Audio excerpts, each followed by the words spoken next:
and her mother, 42-year-old phone operator Deborah Drake, are suing Stephanie's father, 43-year-old auto parts dealer Eric Schumann, for the return of her personal belongings. Order, all rise. Quiet in the courtroom, please. Yana, this is case number, it doesn't have a number. Case number 575 in the matter of Schumann Drake versus Schumann. Parties have been sworn in, Judge. You may be seated. Sir, have a seat. You are Miss Schumann. Yes. How old are you? 15. You're her mother. Yes. Your parents are divorced? Yes. And you had been living with your father for about 4 or 5 years? Yes, about 4 or 5 years. There was some sort of an altercation at work. Yes. Place where your father had worked for a couple of years and he had gotten you a job there. And after the altercation at work, you moved out. Yes. And claimed that after you moved out, your father either destroyed or kept some of your property. You weren't there during the course of the altercation or anything else. So why don't you have a seat for me? Thank you. When did you start to work with your father? We started doing inventory services a few years back when I was in 8th grade, and we've been doing them off and on for the weekends just so I can make some money for myself. All right, now when did this incident happen? January 28th. What happened? We were working up in Long Beach, and we were working in a very enclosed area, and it tends to get very noisy when you're doing inventories. What is it, doing inventories? Explain that to me. It's where you go to a dealership, and you sit and you count parts. Car parts? Yes. Okay. And it got kind of noisy, and I had to ask him several times to repeat some part numbers, and he started getting very frustrated with me, and that morning I was not in the best mood to be dealing with this, so I started getting frustrated back. It led to some words passing between us, and then he told me, just go. I don't want you working with me no more. This is getting very annoying. Why don't you go take a walk?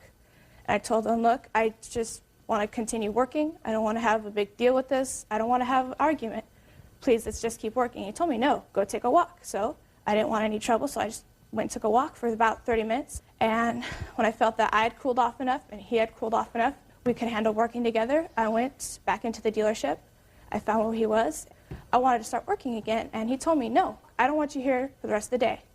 You're fired. I don't want you ever working with me again.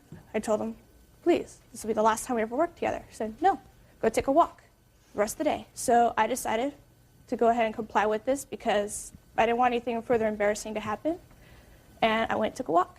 I ended up walking a couple streets down to a nearby park and just sat there for a few hours from about 8 o'clock to maybe 11:15. In the morning? In the morning.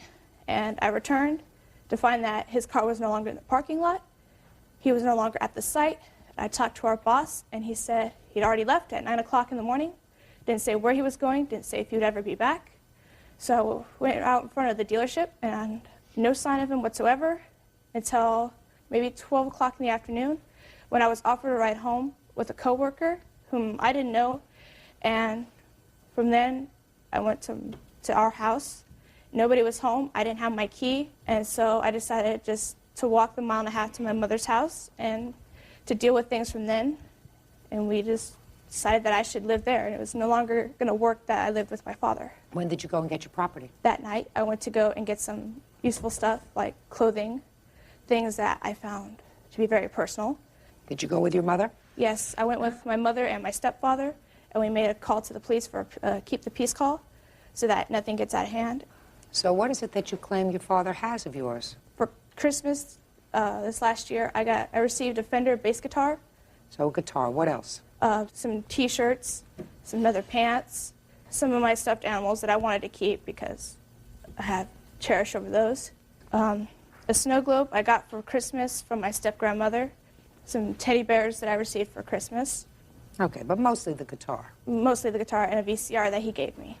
So tell me what happened at work that day. Well, the morning had started out a little rough. She had informed me before we started work that she was in a, quote, PMS mood. So I was already informed that this was going to be a rough afternoon.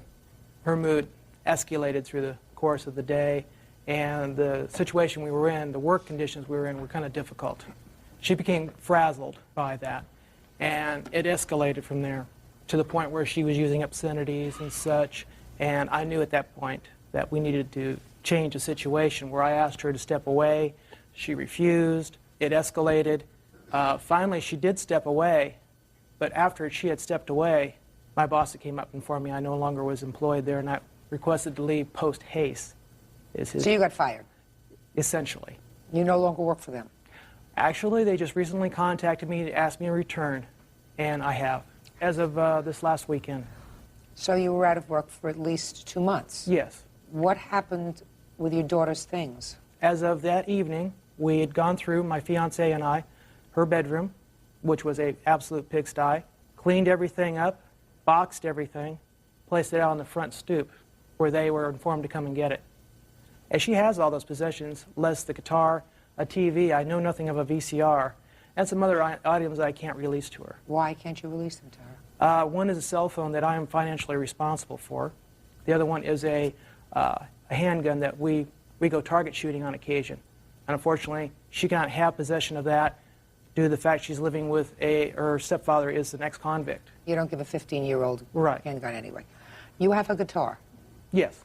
I wanted to exercise some tough love, and I felt retaining these items in lieu of maybe an apology I could receive on this, which I have not received as of yet. You don't have a VCR, but you have a television set. Correct.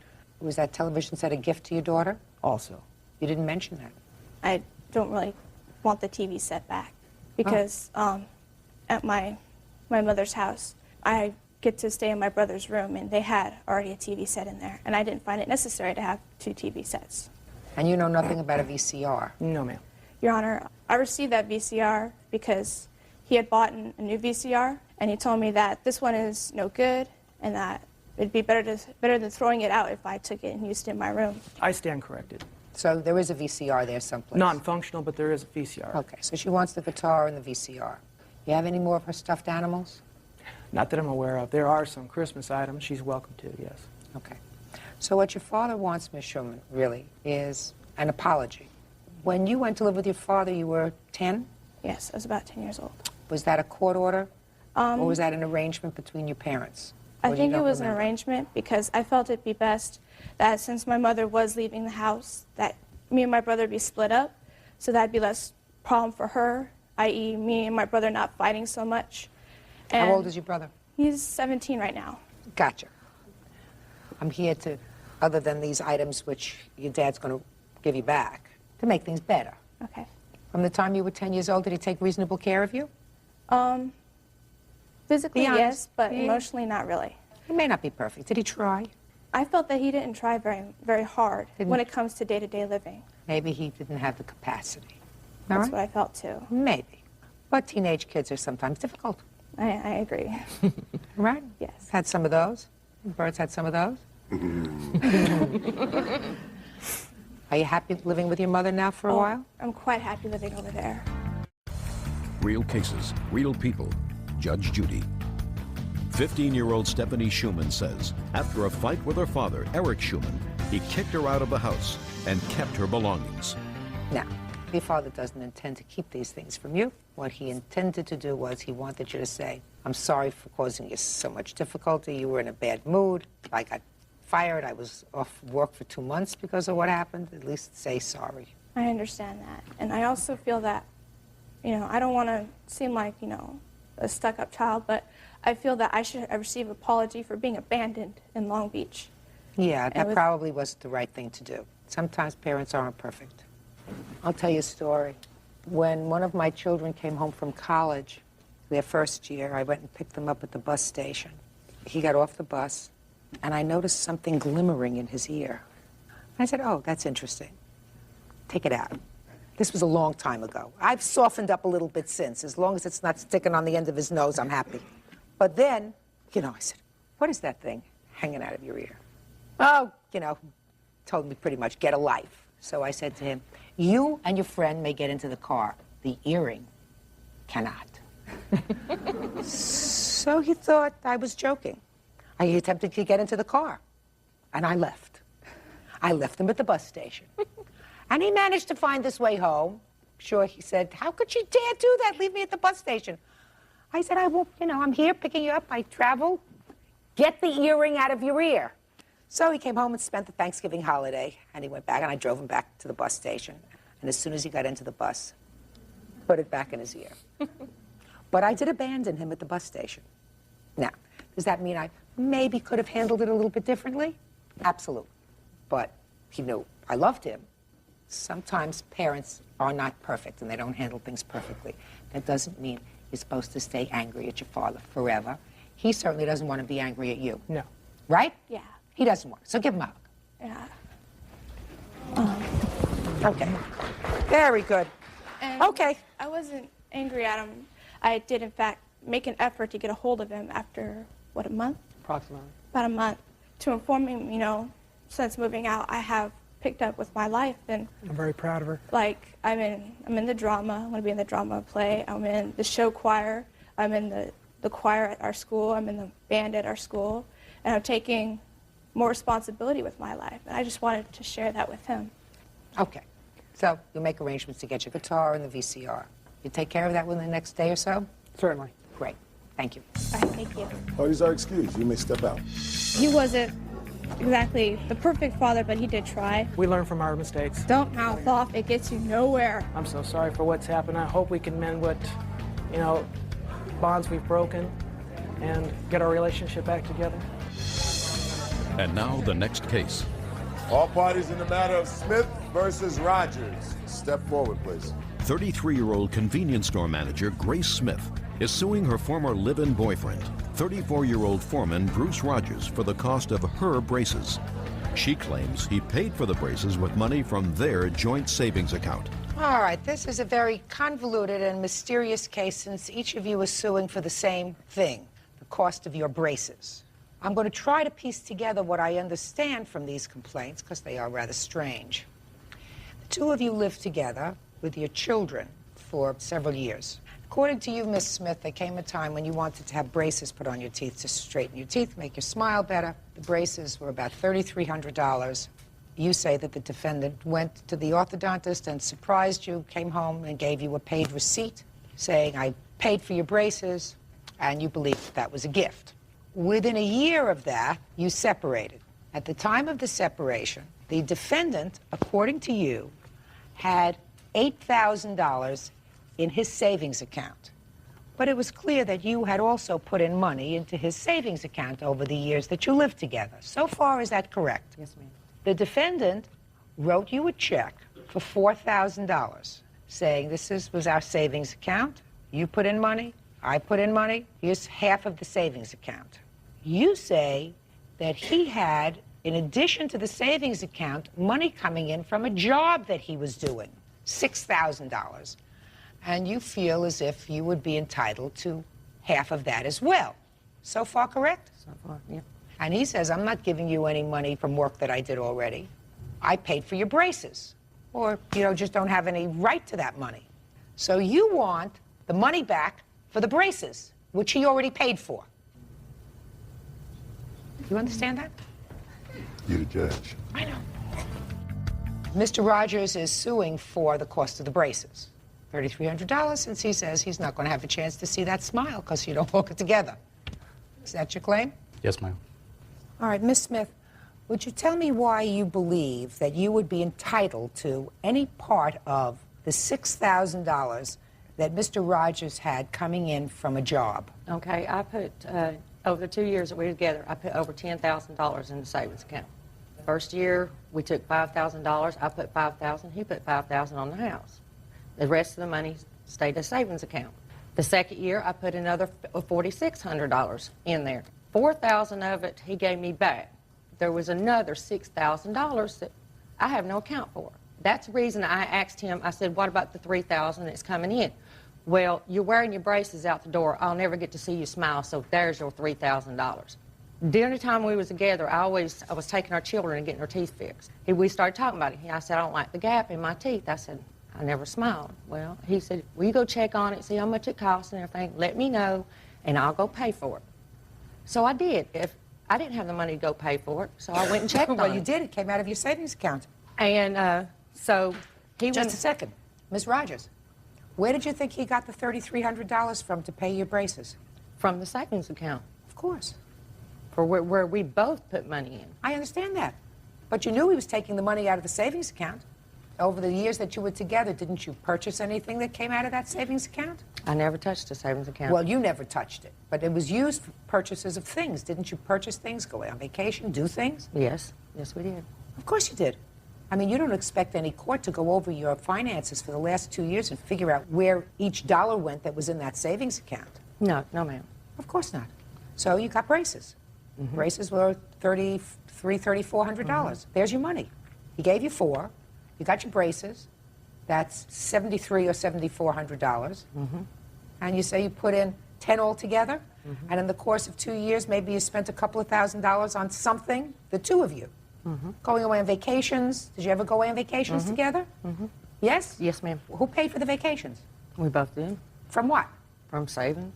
So that's what happens. Now what do you want? Now what do you want? You want the money for the braces? Yeah.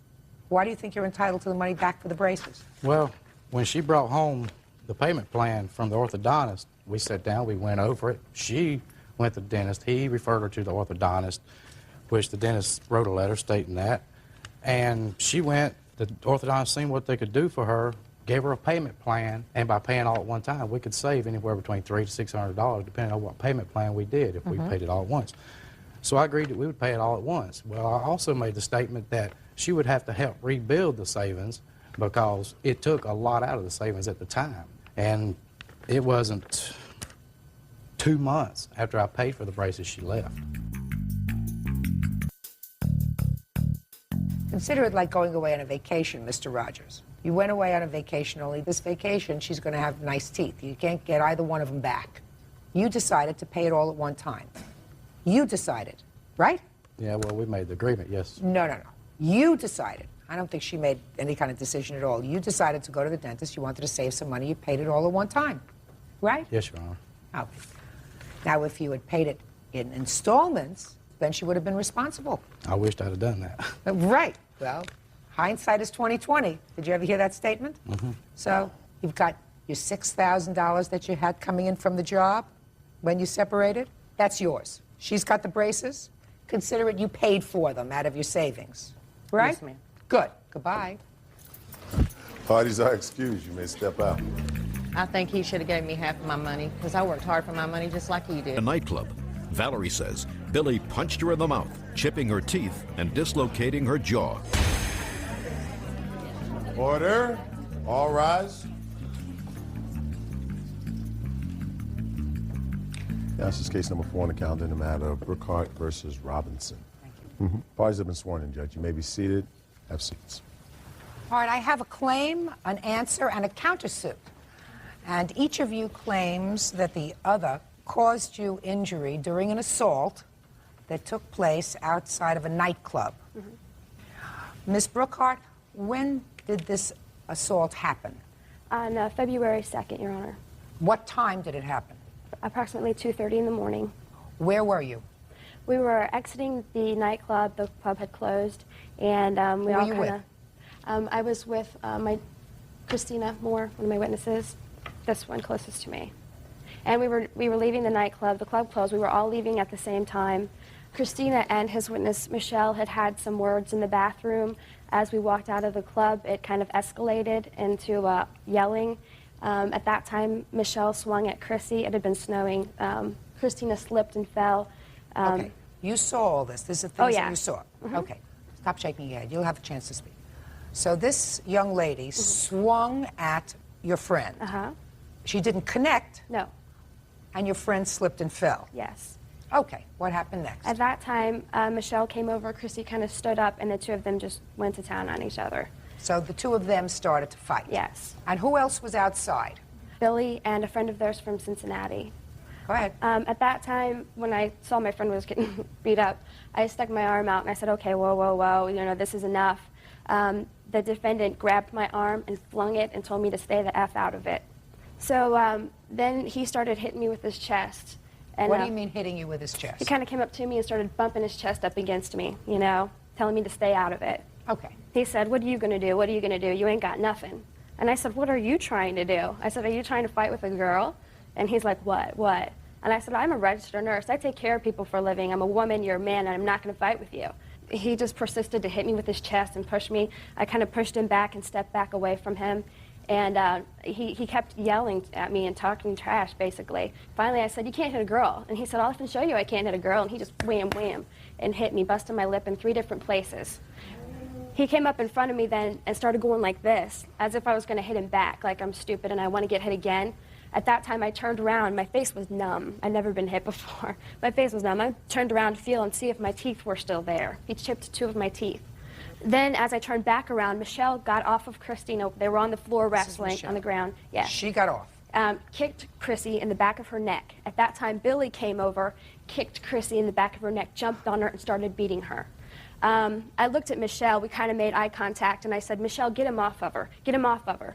Michelle's kind of tapping him, saying, "Billy, you're crazy. Billy, you're crazy." She was kind of pulling on him, you know, and we're both yelling to stop, and he's just, beating the crap out of her. She still has lumps on her neck, Your Honor, and bumps on her head from this incident that occurred in February.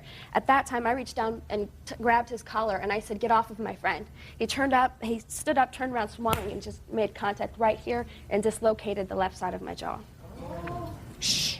After that happened, I grabbed my friend and I said, "We're going to the hospital." I said, "I'm pressing charges against you, buddy, and you're going to be sorry." You went to the emergency room? Yes, I did. You have the report? Yes, I did. These are pictures of my mouth, and you can see on my right arm the picture of the bruises, and that's the police report. That's mine and his.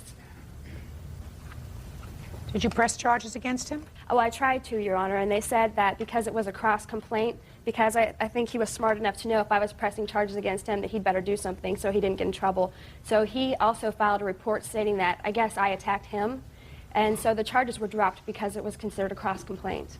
Okay. Do you have any medical records? I didn't get a copy of any medical report.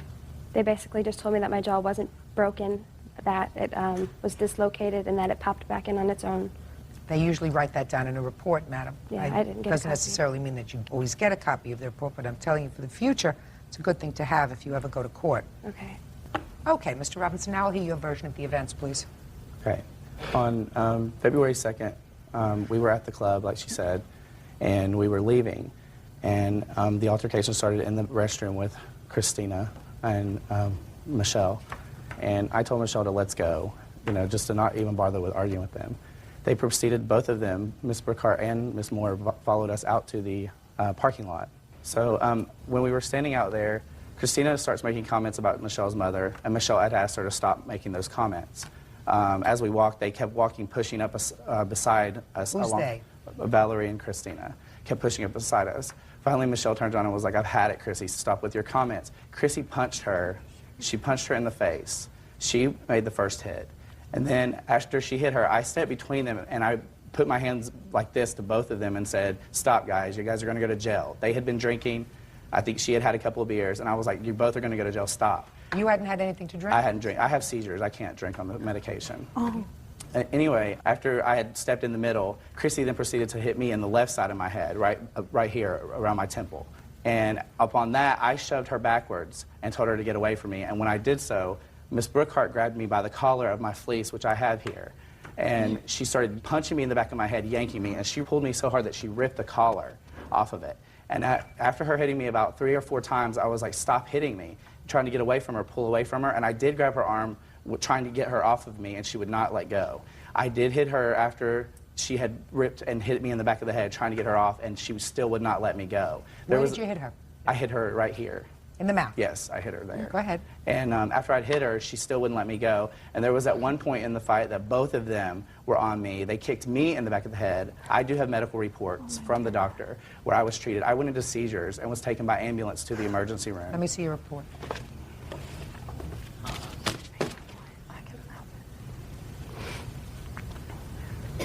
And I also have a copy of my police report. Why did you miss 3 doses of your seizure medication prior to this incident? I don't think that was actually correct. I had missed two doses. Which Why? was, I take 100 milligrams 4 times a day, and I had taken 200 milligrams that day, but I had been at work, and then we got off, we left, so I had just forgotten to take the other 2 pills. There's also an indication here in the report that you have a recent history of alcohol use. Did you tell him that? No, I did not tell Somebody must have told him that you were with in order for them to treat you properly. You are a smoker, is that right? I do smoke. And there's a question mark about drugs, but certainly recent alcohol use is circled by the doctor. Real cases, real people. Judge Judy. Valerie Brookhart says she was assaulted by Billy Robinson outside a nightclub. Billy says he was punched first. Okay, step up. You were there that evening? Yes. Okay. What were you fighting with her about in the bathroom? It wasn't what we were fighting about in that time in the bathroom. It goes beyond that. It's every time that I'd ever seen Michelle after we had separated. She would come to my mom's house. She had came to our apartment, and it was just a really bad breakup. So you had a really bad breakup. You didn't get along with each other, but I watched you as they were testifying, and there's no question that you were not only agreeing with the fact, but sort of saying, I did the right thing, that you punched a few people, right? That's correct. Who did you punch? I did punch Michelle. All right. Now, you explain to me why you punched Michelle, because she was getting in your face. Right, well, we were fighting. I mean, she swung at me and missed. And you fell down. That's correct. And then you got up. Yes. And what did you do when you got up? I defended myself. That's what I did. You hit her. Yes, ma'am. And you connected. That's correct. And you also hit him. You know what? I don't even remember hitting him because she beat the crap out of me, literally. I felt tons of fists on me. I had bruises all over me. I don't even think they had a scratch on them from me. Did you file a complaint against them? I didn't, and at the time, Your Honor, I had... You did or you did not? I did not. Well, why not if you had bruises and marks all over you? Because at the time, I had a prior court date. It was just too much stress, Your Honor. Prior court date for what? I had a traffic violation. You don't get too stressed because you have a traffic violation, madam. Your Honor, I was with her for 2 years, and it was in a bad relationship for 2 years. I just wanted it to be gone, and if it would not be for this case, I mean, this is hopefully the last time I ever see her. Well, I'm talking about hitting him. Your Honor, he hit me. He jumped on me after Michelle had got up from me. I didn't charge him. You know, I'm not stupid. I'm really not. Your Honor, she was lying in the fetal position, covering her head on the ground. He was crouched down on top of her. She didn't even see who was hitting her. I mean, at that time, she wasn't even defending herself. There is no way that Miss Brookhart could have seen where she was because she and I were in a totally different area than these two were after the fight got started. When she grabbed me by my neck, we were over next to the club. They were out in the middle of the parking lot. I'm talking about before and she that. had a hold of me, shaking me. There's no way that with mine and her confrontation that she could have seen how she was laying at all. Step up. You're Michelle? Yes, ma'am. Michelle, did you take a swing at her? Yes, after she connected with me right here, I still have the lump on the side of my head. I will not lie and say that when Christina slipped and fell that I did not proceed to beat the crap out of her, but when I came out of the bar, she consistently kept calling my mother a B, and just over and over and over and over again. And I took off my upper shirt and I said, Christina, that's enough. Stop it. And that's when we got face to face and we started shouting. Well, she swung and connected to me right here. Well, then my friend Sarah grabbed me, pulled me away. Then I had my back towards them. They were all three going at it. Then I finally went back because I told Sarah to let me go because they were going after Billy. Well, Valerie and Billy were hitting each other. And Valerie had a hold of this. The fleece was like this. Valerie had a hold of it like this, punching him in the back of the head. And for 6 months, I took care of Billy. And I know that any trauma to the back of his head or his back anywhere is going to send him into a seizure. And so I went to break him up. Then me and Chrissy were in a different location than them two. She slipped and fell. I ran up to her, I kicked her, and then I proceeded hitting her again. I'm not going to lie about that. Were you the one who took Mr. Robinson to the hospital, or did he go by ambulance? No, ma'am. I called the ambulance at the apartment because before we even got home, we were driving and he started having seizures in the car. How did you know he was having a seizure? Because when Billy starts to have seizures, his eyes roll into the back of his head and his mouth kind of goes crooked and he just shakes like that. And then when we got home, our roommate Jason and his friend Paul and Sarah helped me carry him into the house. I laid him on the floor and then I called 911. How much did you have to drink when you were there? I'm not a drinker. I had probably a half to 3/4 of a Zima. What is that? It's like a beer, fake beer, kind of. And you? I had 1 beer and 1 water. Yeah. The place would go out of business.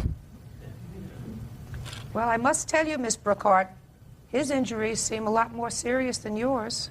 But he's known to have seizures. And he was drinking that night at the club. How do you know that? I know that because we were there with him. We were a table apart, pretty much. He came over to my sister's house and bragged about, him and Michelle both came over to my sister's house bragging about how they beat the crap out of us.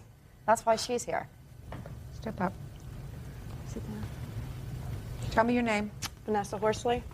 How are you related to this whole case? This is my sister. Michelle was a friend of our family. After they had broken up, she would come over to our house. We still, kept in contact with Michelle. Okay. They had come over bragging. Who's they? Michelle, Billy, and another person, telling me that they had jumped them, that they were kicking her in the back of the neck. I mean, they was telling me this in detail. They told me how they were on Special K and candy flipping. What is that? I don't know. You have to ask them. Do you know? It's some sort of drug. I don't know. They're known to be cocaine dealers. Special K? Yes. In Dayton. I never heard of that. What is Special K? Special K is a veterinary tranquilizer that they use that people do bake and sell as a drug. I've never tried Special K myself because it is a tranquilizer, and it puts people in a comatose state. And if I'm going to go out and party, I don't want to be put in a comatose state where I don't know what's going on. And what else aside from Special K? Candy flipping, yeah. I don't What's know. candy I have flipping? no clue. Ecstasy and acid. It's also referred to as Do they trolling. use these things in the club that you I were don't at? do acid because... No. Do they use these things? Oh, yes. They use them in a lot of clubs. In this club? Yes. They have used those things in that club. When did they come over and have this discussion? 2 weeks later. Does that sound familiar to you? Yes. The time that we were at Valerie's house was way before this fight ever Vanessa's. happened, or Vanessa's, I'm sorry, before this fight ever happened. This is the only time I've ever met her in my entire life, and I have never seen her or talked to her since this happened. You have not? Not You have once. not been to the house since? Not once. Your Honor. I've been there one time. I met her one time. Your Honor. And it was way before the fight. I spoke to Vanessa on the phone and told her on the phone what happened. We went to Vanessa's house before the fight. After the fight is when I spoke to Vanessa on the phone and told her what happened. What did you tell her? I told her that me and Chrissy got into it, and Chrissy hit me in the side of the head, and that I beat the crap out of Chrissy, and Valerie and Billy had got into it, and they exchanged some punches. And I mean, ask Vanessa. I mean, the whole 2 years me and Chrissy were together, Chrissy was beating the crap out of me. Sort of interesting. You say that after this fight, when your sister was injured, that she came to your house? Mm-hmm. Who else lives in your house? My husband and my 3 children. Why would you have her in your house after she violently assaulted your sister? I didn't know about it then, Your Honor.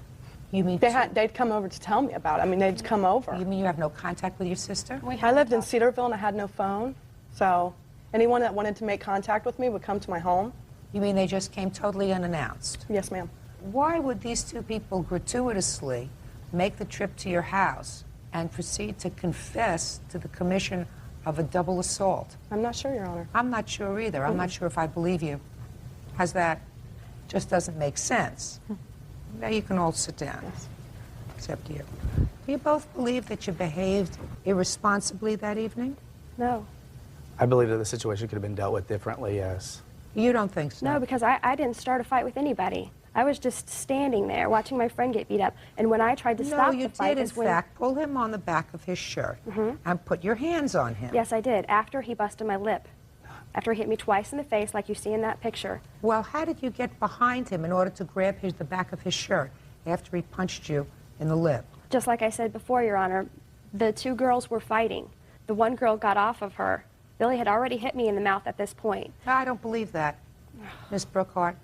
I don't believe if you're hit in the mouth so badly that your mouth is numb and your lip is split and your teeth were chipped, then you're telling me you got back into the fray by grabbing him, not in the front, but in the back. Because when I had turned back around, they were already on the floor fighting. And I just reached They were? down. Yes. They were? Yeah. Not you. Right. So you got back into the fray. I tried to get him off of my friend. So did Michelle. You can ask her. She did too. So she tried to get him off of a friend. Yeah. I don't know if I believe you. Well, I don't know if I believe you. I believe that you got into a brawl that evening. Both of you. I believe that you both behaved very badly that evening. I don't believe, quite frankly, Mr. Robinson, everything that you tell me about your medication, about your not drinking it all that evening. I don't know about drugs. Probably not. There's nothing in a toxicology report here that indicates that you were on any kind of drugs, but I didn't see a toxicology report, but I don't believe that you had nothing to drink that evening. There is a toxicology report there. For drugs? Right. It's clean for drugs, but not alcohol. I'm not sure. Okay. And by history, either by history given by you or a friend who brought you in, you had had a recent history of alcohol, despite the fact that you tell me that you can't drink alcohol because of seizure disorders. Right, so I'm not exactly sure that you're telling me the truth either. However, I believe that both of you behaved badly that evening, and you got into a brawl. And both of you take care of your own medical expenses. You claim and your counterclaim are dismissed. That's all. Parties are excused. You may step out. Store clerk Cynthia Sanchez for unpaid babysitting fees. Cynthia says Stephanie made a false report to Child Services. Order. Come to order. All rise. Quiet in the courtroom. Yeah, this is case number 10 on the calendar in the matter of Moon versus Sanchez. Parties have been sworn in. Judge, you may be seated. Ma'am, have a seat, please. Miss Moon, you run a daycare center. Is that out of your home? Yes. How many children do you take care of? My license capacity allows up to 10. How long have you been doing it? A year and a half. There came a time, according to your complaint, that the defendant brought her baby to you to take care of. Yes. And she signed a contract. And included in that contract was a 2-week cancellation clause, which means she had to give you 2 weeks' notice of her intention to remove the child from your daycare. Is that right? Yes. And at some point, and you'll tell me when that was, you noticed that the child had what appeared to you to be a bruise on his back, and you weren't sure what it was, and you did what you felt you were required to do by law, which was to call Child Protective Services. Right? Yes. You arrived at the daycare center. There was a detective there, according to you. Yes. Ultimately, it was determined that there were no problems with the child. There was either a birthmark or a small bruise. In any event, you decided that you didn't want the child to go back to that daycare. Yes, sir. Immediately. And you are suing her for the 2 weeks of daycare. And also absent days. What's absent days? When the child misses, it's in the contract that I still require payment when a child's absent. Okay. Well, when was the child absent? That's not in your complaint. He had missed 3 days. He was only there for a week and a half. And how much did she pay you? Nothing. Nothing at all? No. How many days was he actually there? 5. Is that right? Yes. Okay. And how much a day do you get? Under her circumstances, social services assist her with daycare, and so they pay an hourly rate. So she doesn't pay you? Social services pays you? Yes. But social services does not cover absent days nor 2 weeks cancellation notice as required in the contract. Would you like to see it? Yes. It is from here to here.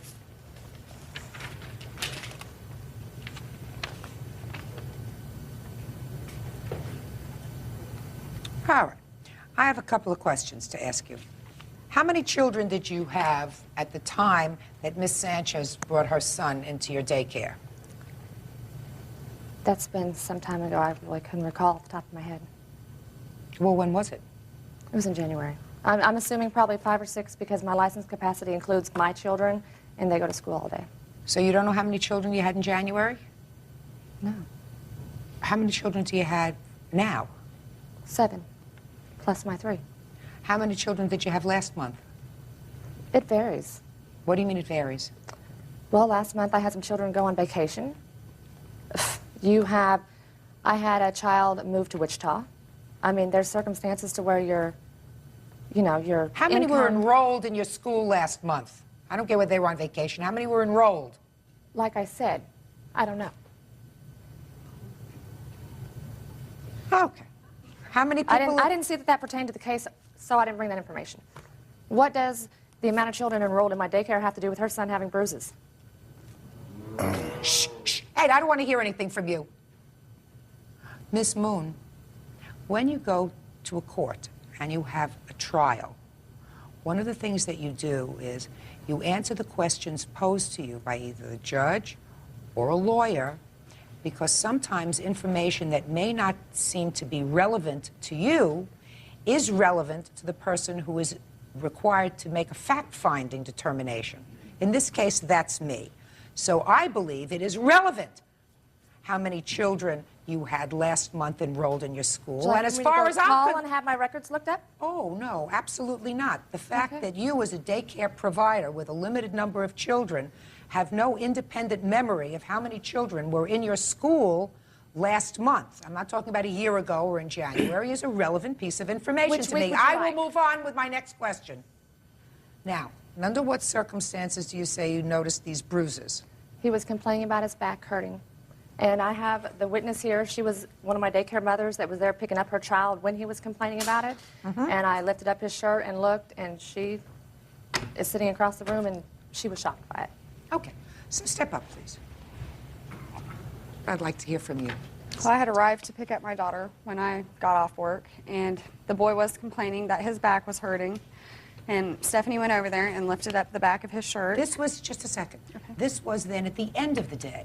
Of my day. What time was that? About, I would guessing, say 3 to 4. And did you hear the child complaining that his back hurt? Yes, I did. When you got there? Right. Did you ask the plaintiff whether the child had been complaining before? No, I did not. Was the child complaining before? He had not 3 said o'clock. anything. He had just gotten up from a nap. That's why. Speak. Answer my question. Had the child I said complained no. before 3 o'clock? No. The answer was no.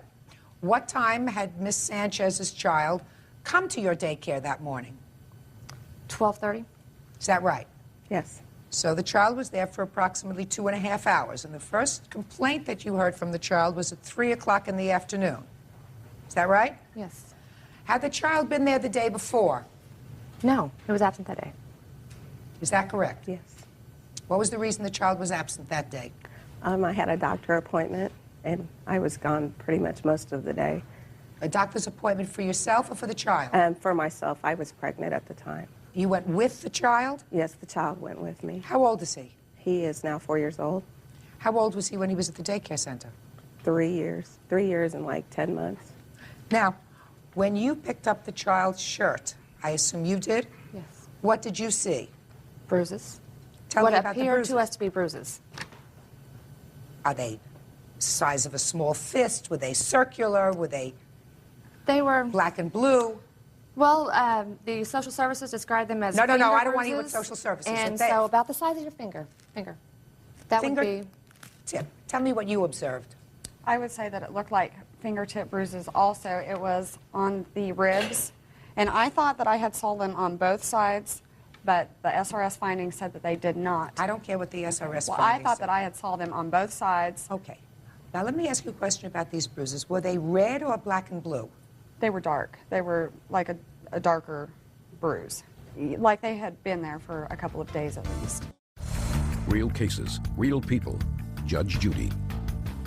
Daycare owner Stephanie Moon says former client Cynthia Sanchez terminated her services without proper notice. You called social services, is that right? I'm mandated by law under my license to report it. Right. Absolutely. You are. Is this the first time that you had ever reported an incident? Yeah, the first time I've ever found bruises on a child, yes. Okay, so it was the first time you ever reported an incident in the then year and some months that you've been in business. How many people supervise these children with you? Just me. Just you and 10 children? Yes. What are the ages of the 10 children? Well, I have a 7 and 8 year old that go to school all day. One of my daycare children is 9. He goes to school all day. I have him in the morning, sometimes in the afternoon in summertime. I have an infant that is now 10 months myself. There is a 7-month-old. I have a 2-year-old, 2 4-year-olds right now. Are you not required by the state to have someone there with you when all the children are there, when all 10 children are there? No, my license capacity is for me being there, I'm allowed 10 children. If I have an extra person there, I would be allowed more children. Now, tell me what happened when you arrived at the daycare center. I was met by detective and social worker. I actually know detective, and From? My son played baseball for the police department, and that's when I met him. And I was kind of shocked to see him. I was like, I didn't know you had a child that attended daycare here. And he goes, Cynthia, I'm not here for that reason. And then he explained to me what the problem was. And of course, I was in shock. I was like, what? He's like, yeah. He goes, you did, and I did not know there was bruises on my child, so that's what they said they were. So he took me back inside, and I pulled up my son's shirt, and I was looking at him.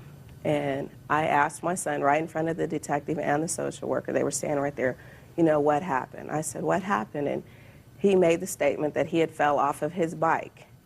You know, he did it on his bike, and I was kind of shocked because he had not told me that. The social worker told me I had to take him to the pediatrician the following day to have a complete exam done on my child, which was fine. I took off of work the next day. Actually, I was going to have my sister take him, and I decided I needed to be there as his mother. Were there ever any charges filed No, with Your regard Honor. to this incident? I have a thing from the SRS that says that they were not.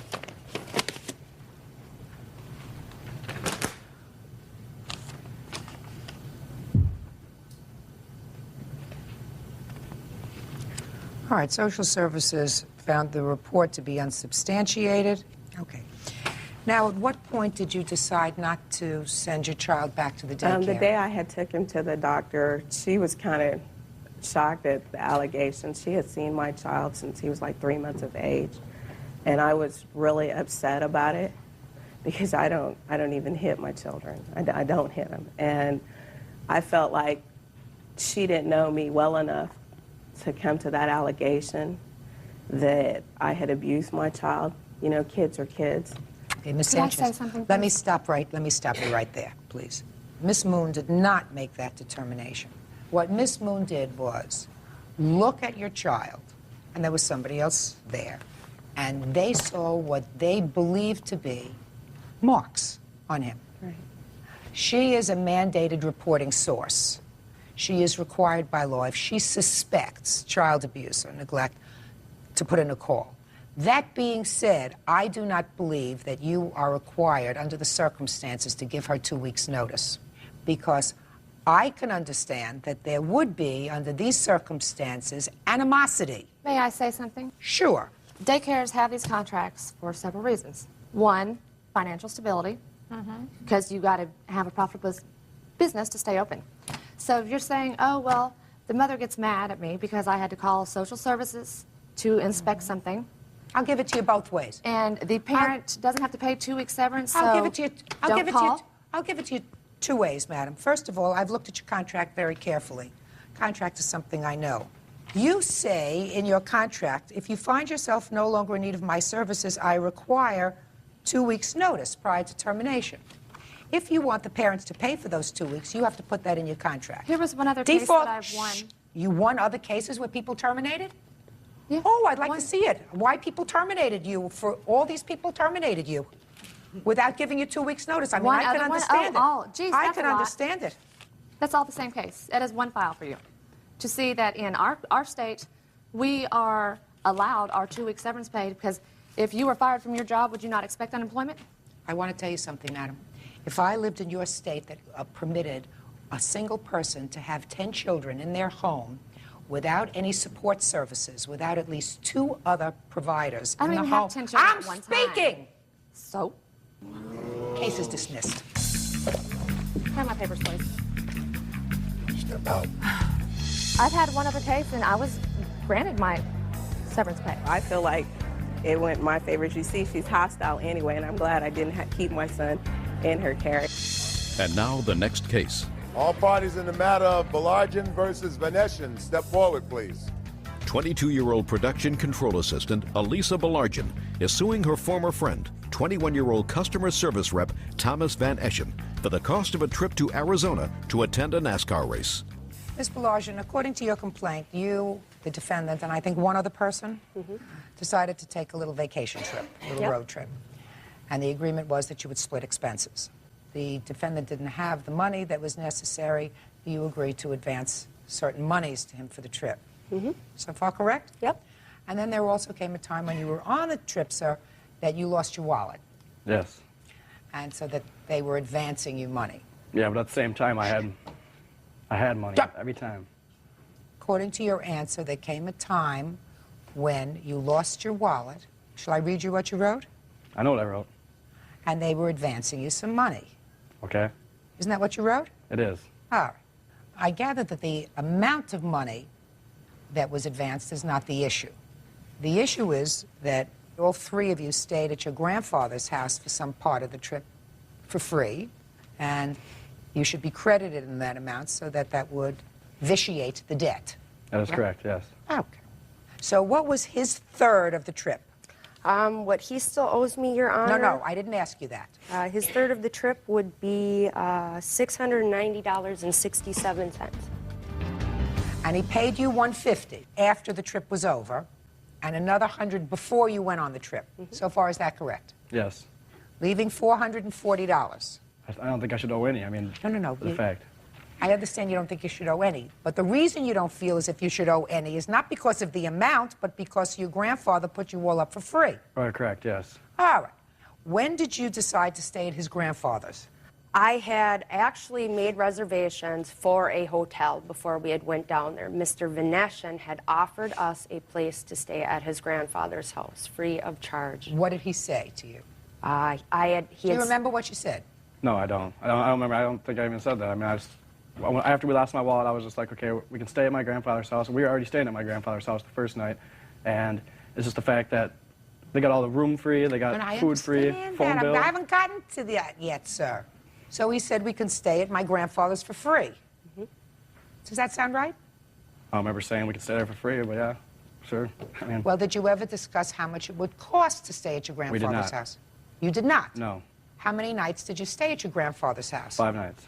Is that right? 4 nights. Let's say 4 nights. It's easy.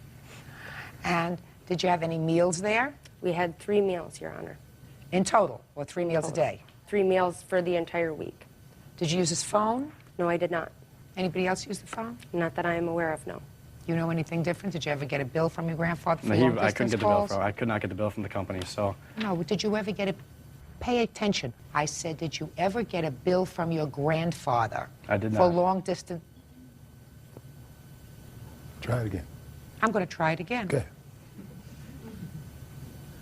Did you ever get a bill from your grandfather for long distance calls? I did not. Perfect! So you explain to me now, in 30 seconds or less, sir, why you should be relieved of your third of $440 when it cost you nothing to stay at your grandfather's house and you had no previous agreement with the plaintiff or the other person that by staying at your grandfather's house, this would do away with your having to pay your third of the trip.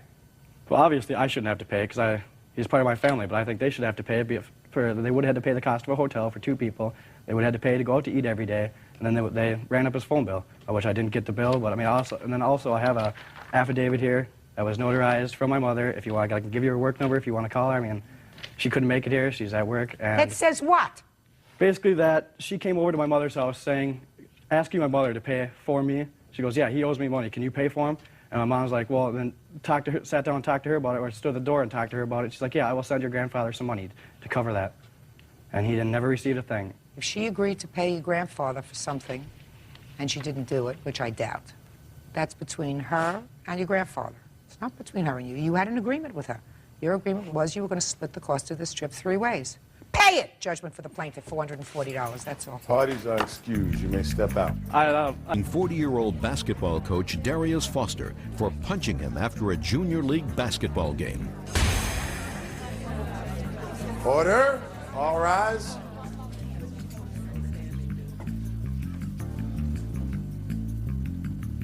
Yeah, this is case number 585 on the calendar in the matter of Frazier versus Foster.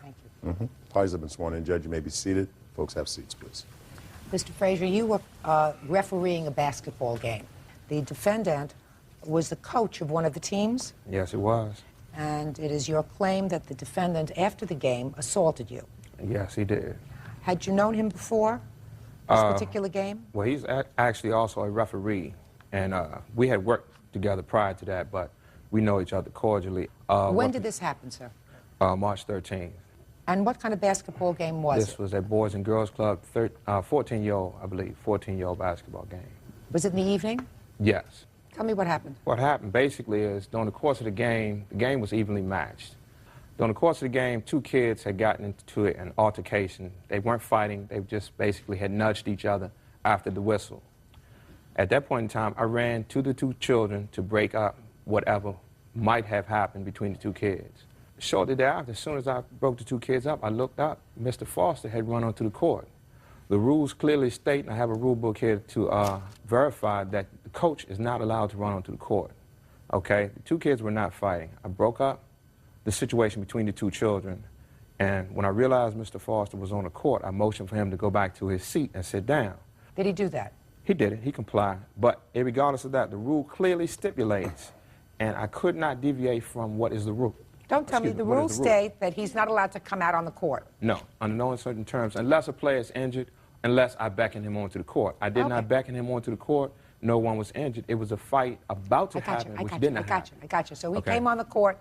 He's not allowed to do that under the rules. You motioned him to go back. He went back. He went back. But then you did what? I gave him a technical foul. Now, tell me what a technical foul is. A technical foul is a team foul on a coach. Technical foul is 2 shots for the other team and the ball, okay? Okay, so that means that the other team, got an advantage. his adversary, got an advantage. Exactly. Okay, and did they win the game? Yes, they did. Okay. Not as a result of the technical foul. Okay, Or whatever, whether they did or they ended up winning the game. They won the game. So after the game, what happened? After the game, I went to my partner, the guy I work with, and shook his hand and said, great game. He acknowledged and said, good game. I bent over to pick up my jacket. When I reached over to pick up my jacket, I saw Coach Foster come from his side of the bench to my side. I just assumed he was coming to say good game or whatever. He came over, and I had my jacket in one hand, and I was extending the other hand to say good game. I had my jacket on, and he punched me. Where did he punch you? In the left side of my face, right around the orbital area of my eye. Blood. Did he say anything? Didn't say a word, didn't argue with me during the game, did not argue with me after the game, did not argue prior to striking me. He never said a word. It was a sucker punch. It was a mugging, a back alley mugging, because I had no idea that this man was angry. His facial expression, his body, never gestured to me like he was angry. Were there other children still there? All around, everybody, in front of kids. It was just, That's what I wanted. It was a disgrace to do this in front of kids. What kind of injury did you sustain? After I was hit, blood just flew everywhere. My eye swelled really quick. As soon as he hit me, I looked at him, I said, well, I was just about to shake your hand. I couldn't believe you did this, I have pictures here to prove just how bad it was. I'd like Pictures to see were them. taken the next day. Actually, that night, I believe. I had to go to the emergency room. My insurance covered my emergency room, but the next day, I didn't have any idea. But the next day, I had half of a contact lens broken, stuck in the top of my eye. I didn't even realize my eye was so swollen that I had to reach in and pull it out. I went to the eye doctor the next day, and the eye doctor told me to come in there. He would examine it while it's swollen. He wants me to come back. Do you have any receipts or bills? Yeah, I do. From the emergency room treatment? I'd like to see. The eye doctor wants me to come back. He wants to make sure that he examines this a couple more times, because this is a latent injury. This injury could detach retina, the orbital bone around my eye. All right, Mr. Foster, let me hear your version of the events, please, sir. Yes, Your Honor. It was a 14-year-old basketball game. I knew how important this game was to me, so I went to both refs to let them know that this is the playoff game, and whoever loses, they eliminated from the playoff. Their season is over.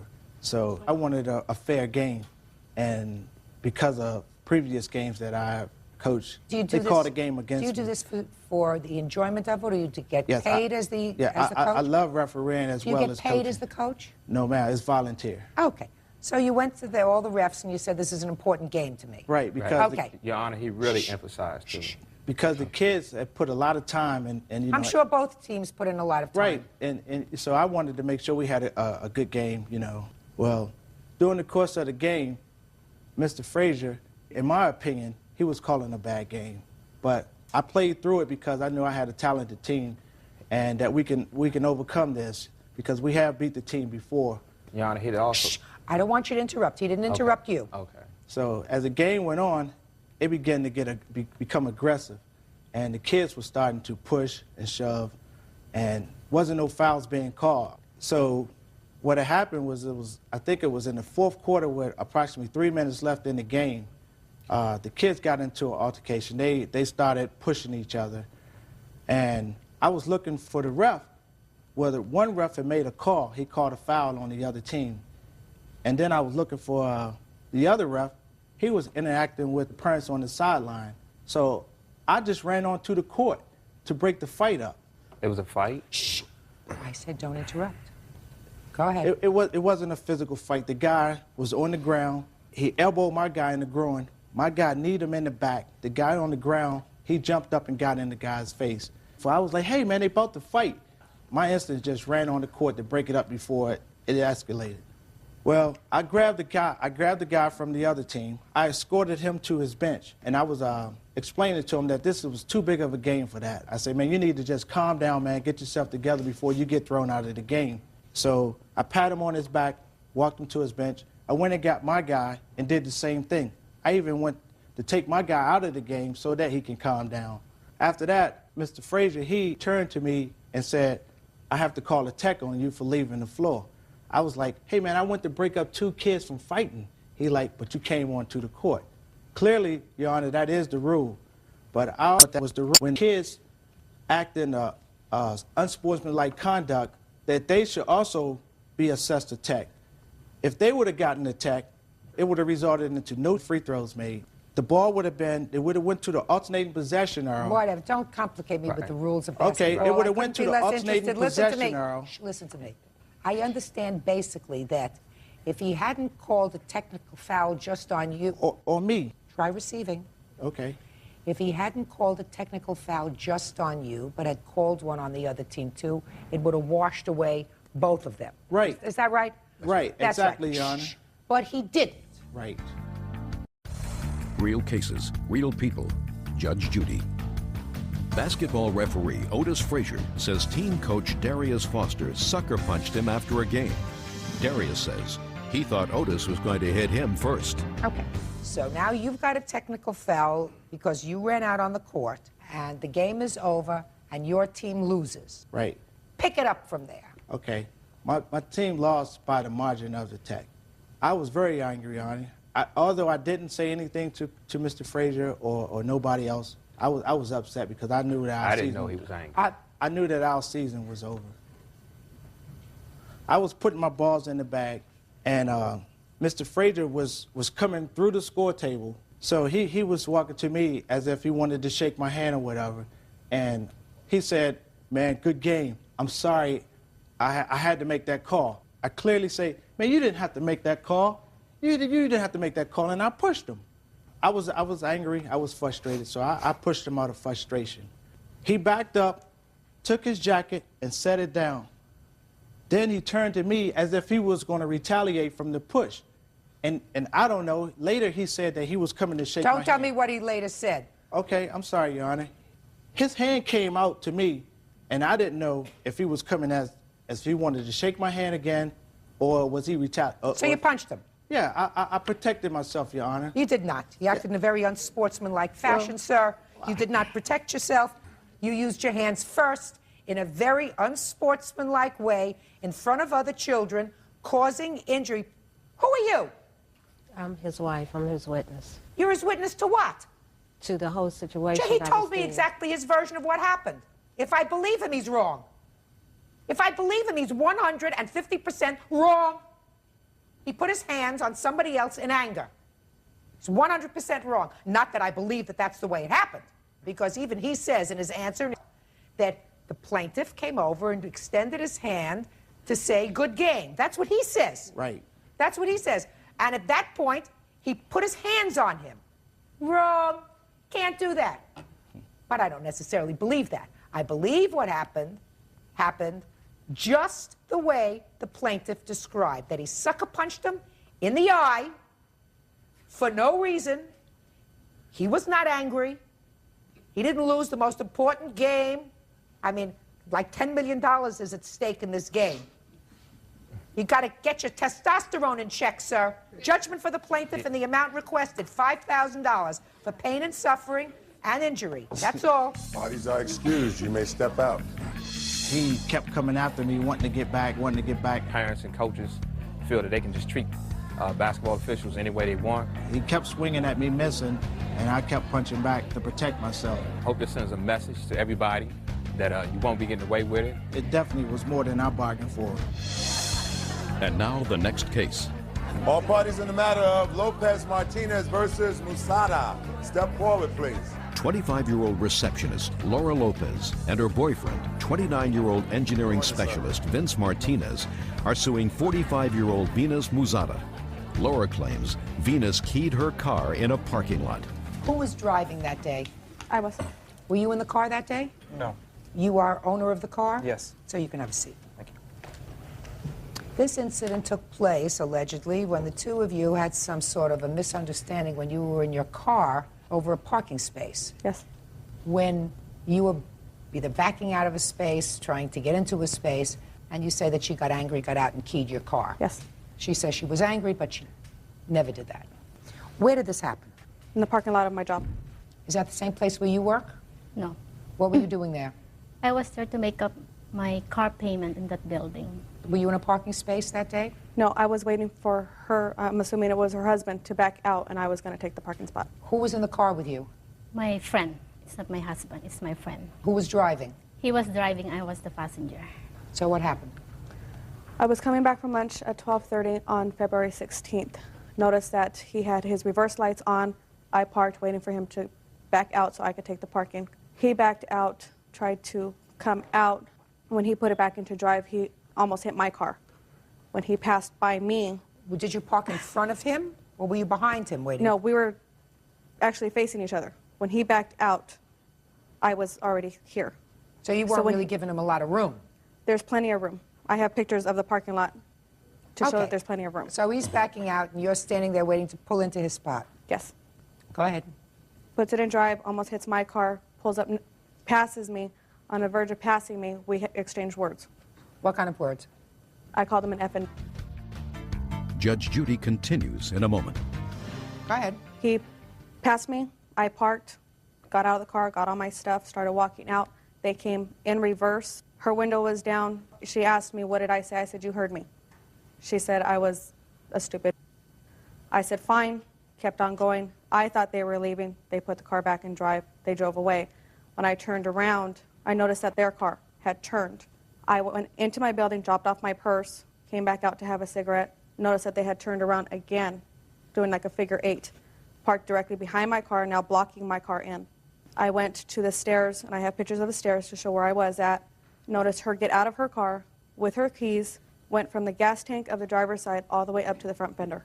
I stepped down to see who it was, what she was doing, just to make sure. When I stepped down, I noticed that she was now turning around with the keys back into her pocket, got back into the car. I went to the back of the car, got the license plate, the make, the model, went back in and called the police. Okay.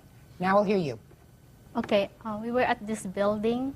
I'm making my payment for my car payment. We didn't took long to back up the parking space because we were talking about where to eat lunch. Okay. And then when my friend backed up already, she was cursing to us. So she did say bad words. And then I told my friend to back up. So she parked already on that space. And then I asked her, what did you say? And then I called her names because she called names too. Was she in her car at the time? And you were in the car? I was in the car, and then she went out already from her car. She was going in towards the building? Yeah. Go ahead. And then we left already after that. You left? Yeah. You just pulled right out of the parking lot? And then after a week, detective called me, went to my old apartment. I was there at the time visiting my sister. I'm not interested in visiting your sister. You got contacted by the police. So And it's then- your story that you backed up, you asked her what she said, you may have said a bad word to her, and then you just left, and she walked into her building. Is that right? Yeah. I don't know where did she go. I don't know. How would I know? I don't know when she would have had time to write down my license plate number. You think she wrote down your license plate number when she was driving her car and she was pulling into the space? You think she wrote down your license plate number for any reason then? I don't have And then any you got out idea. of the car, listen to me, then you say she got out of her car and just walked past you and walked right into her building, right? And then you just drove away. Yeah. Right? Then you Indeed. just drove away. So let us assume, madam, that nothing happened to her car. When do you think she would have written down your license plate number and the make and model of your car? I don't know, maybe if she was still standing there and then... How could she be still standing there? You just told me you pulled out of the parking lot and left. Isn't that what you just told me? Yes. Boom. There is no way, Ms. Lopez, that you would have taken down a license plate number and the make and model of the car and called it into the police unless her car had still been in the parking lot at the time she said she drove off, right? Because you were on your way to work. You were going into work. But for the fact that you turned around and saw her car still in the parking lot doing these little wheelies, you would have thought nothing of it, right? Right. But she didn't figure that out when she was telling me the story. Because otherwise you wouldn't take down a license plate number on a car. There would have been no reason for it. You had a few words and she was off. Right. Right. I didn't think women did this road rage thing. Did your insurance pay for any of this? No. Okay. I have a $500 deductible, and I can't come up with $500 to get it fixed. Well, you understand that you're suing her for $5,000, which includes your emotional distress. Your emotional distress isn't worth that kind of money. Do you understand that? Right. All right, so that's nonsense. Right. You have a $500 deductible, so your out-of-pocket is $500. Judgment for the plaintiff in the amount of $500. That's all. Parties are excused. You may step out. Washington, his girlfriend, Michelle Hastings, and Michelle's mother, Brenda Hastings. She claims they owe her for unpaid rent and credit card charges. Michelle and Charlie are countersuing for damages to their car. Order. All rise. Yeah, this is case number 346 on the calendar in the matter of Miller versus Hastings, Washington. Parties have been sworn in, Judge. You may be seated. Folks, have seats, please. Who are you? Brenda Hastings. I'm Michelle's mother. How old is Michelle? 17. Okay. Miss Miller, Michelle is your son's girlfriend. Yes, ma'am. This is your son. Yes, ma'am. So you're really suing your son and his girlfriend. Her mother is here because she's a minor.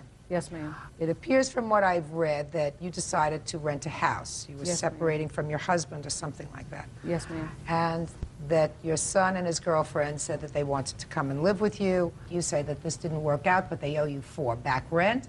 They owe you for money that they put on your credit card. They have a counterclaim.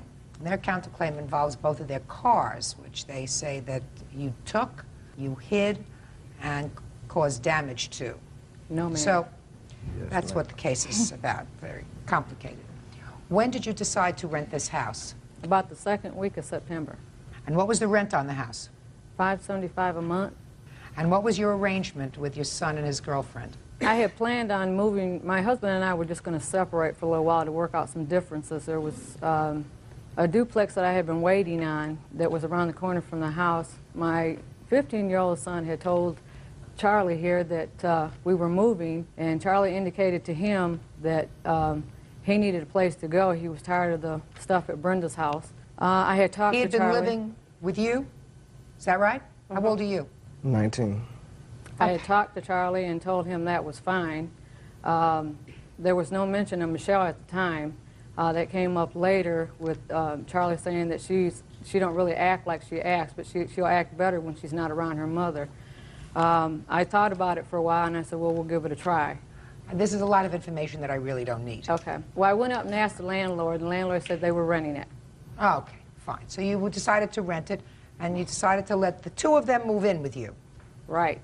And what was the financial arrangement with them? We would go on the rent 3 ways. Did you discuss that with her mother? No, ma'am. And you knew she was 17? Her mother had put her out. Negative. They wanted both. They had asked several times for both of these to put them out. And my young son Listen here, to Derek, me. Miss Miller, can tell you. That's not my question. My question was, you knew that Michelle was 17. Yes, I did. Okay. Michelle cannot enter into a contract with you because she's a minor. So if you did not have an agreement with her mother to pay a third of the rent, you cannot sue Michelle for a third of any rent that you believe she owes you. Do you understand? Yes, ma'am. Okay, so let's do away with that. Now, so let's deal with your son. Did your son give you any money towards the rent? No, ma'am. Yes, He I gave me did. $150 to help put on deposits on the utilities. So he gave you $150? Yes, ma'am. How long did they live in the house? 6 weeks. Negative. 3 weeks. 6 weeks. We moved And in when the did you third, move out of the house? The 28th. Of September? Yes, ma'am. Charlie did not move out of that house until the 10th of October. I moved out the 28th. You stayed there. You were on the run from the police. Shh, just a second. Miss Miller. Yes, ma'am. What rent do you believe your son owes you? For him and Michelle, then it should have been half of the $575. No. Miss Miller. He's supposed to pay a third of the rent, right? Right. But I have a 15-year-old at home that these two here complained what was his part of the rent because he was getting child support. Did you move in with another child? The 15-year-old moved in shortly after these two did. He didn't stay there all the time, but he was there. What about you? Did you move in? I didn't move in till the 24th of September. September? No, August. Oh, no, it was September. I'm sorry. I didn't even stay there half of the time. Miss I Miller. stayed maybe a whole week Miss out of Miller, did you move in August 24th or September 24th? September 24th. Okay, well, let's go to the credit cards that you say that they used. How did they come to have possession of your credit cards? They didn't have possessions. We had an agreement. I have a letter from the landlord because Mrs. Hastings was putting them out. We had an agreement to try to get the house livable for them to live in so they had a roof over their heads. And you're talking about credit cards, Miss Miller. Let me hear about the credit cards money. I put my credit cards, to get the house in order for them to live in, they had to have floors, they had to have cabinets, it had to have everything.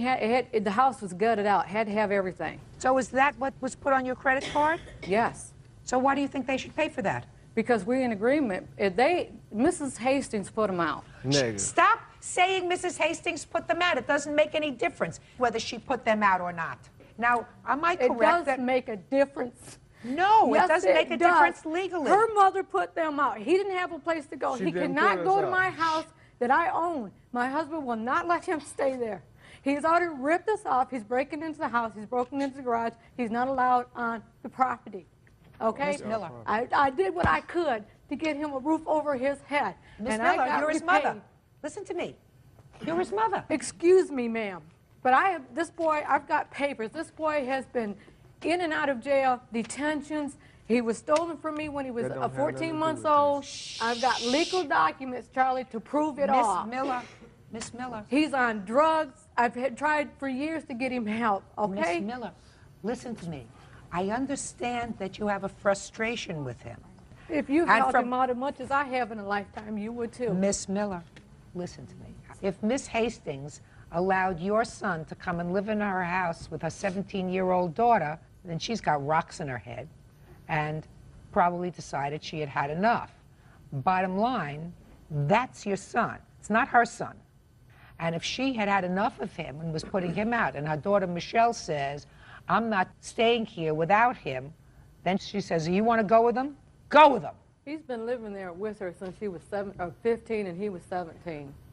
You want to know something? And she's put him out 3 times. Miss Miller. I have been there. Miss Miller.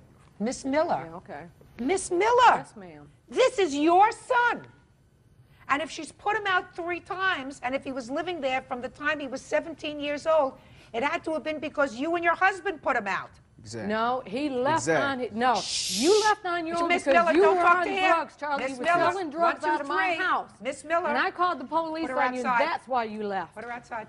I'm going to let you cool off outside, Miss Miller. Real cases, real people. Judge Judy. Bettina Miller says her son Charlie Washington, his girlfriend Michelle Hastings, and Michelle's mother Brenda owe for rent and repairs to her home.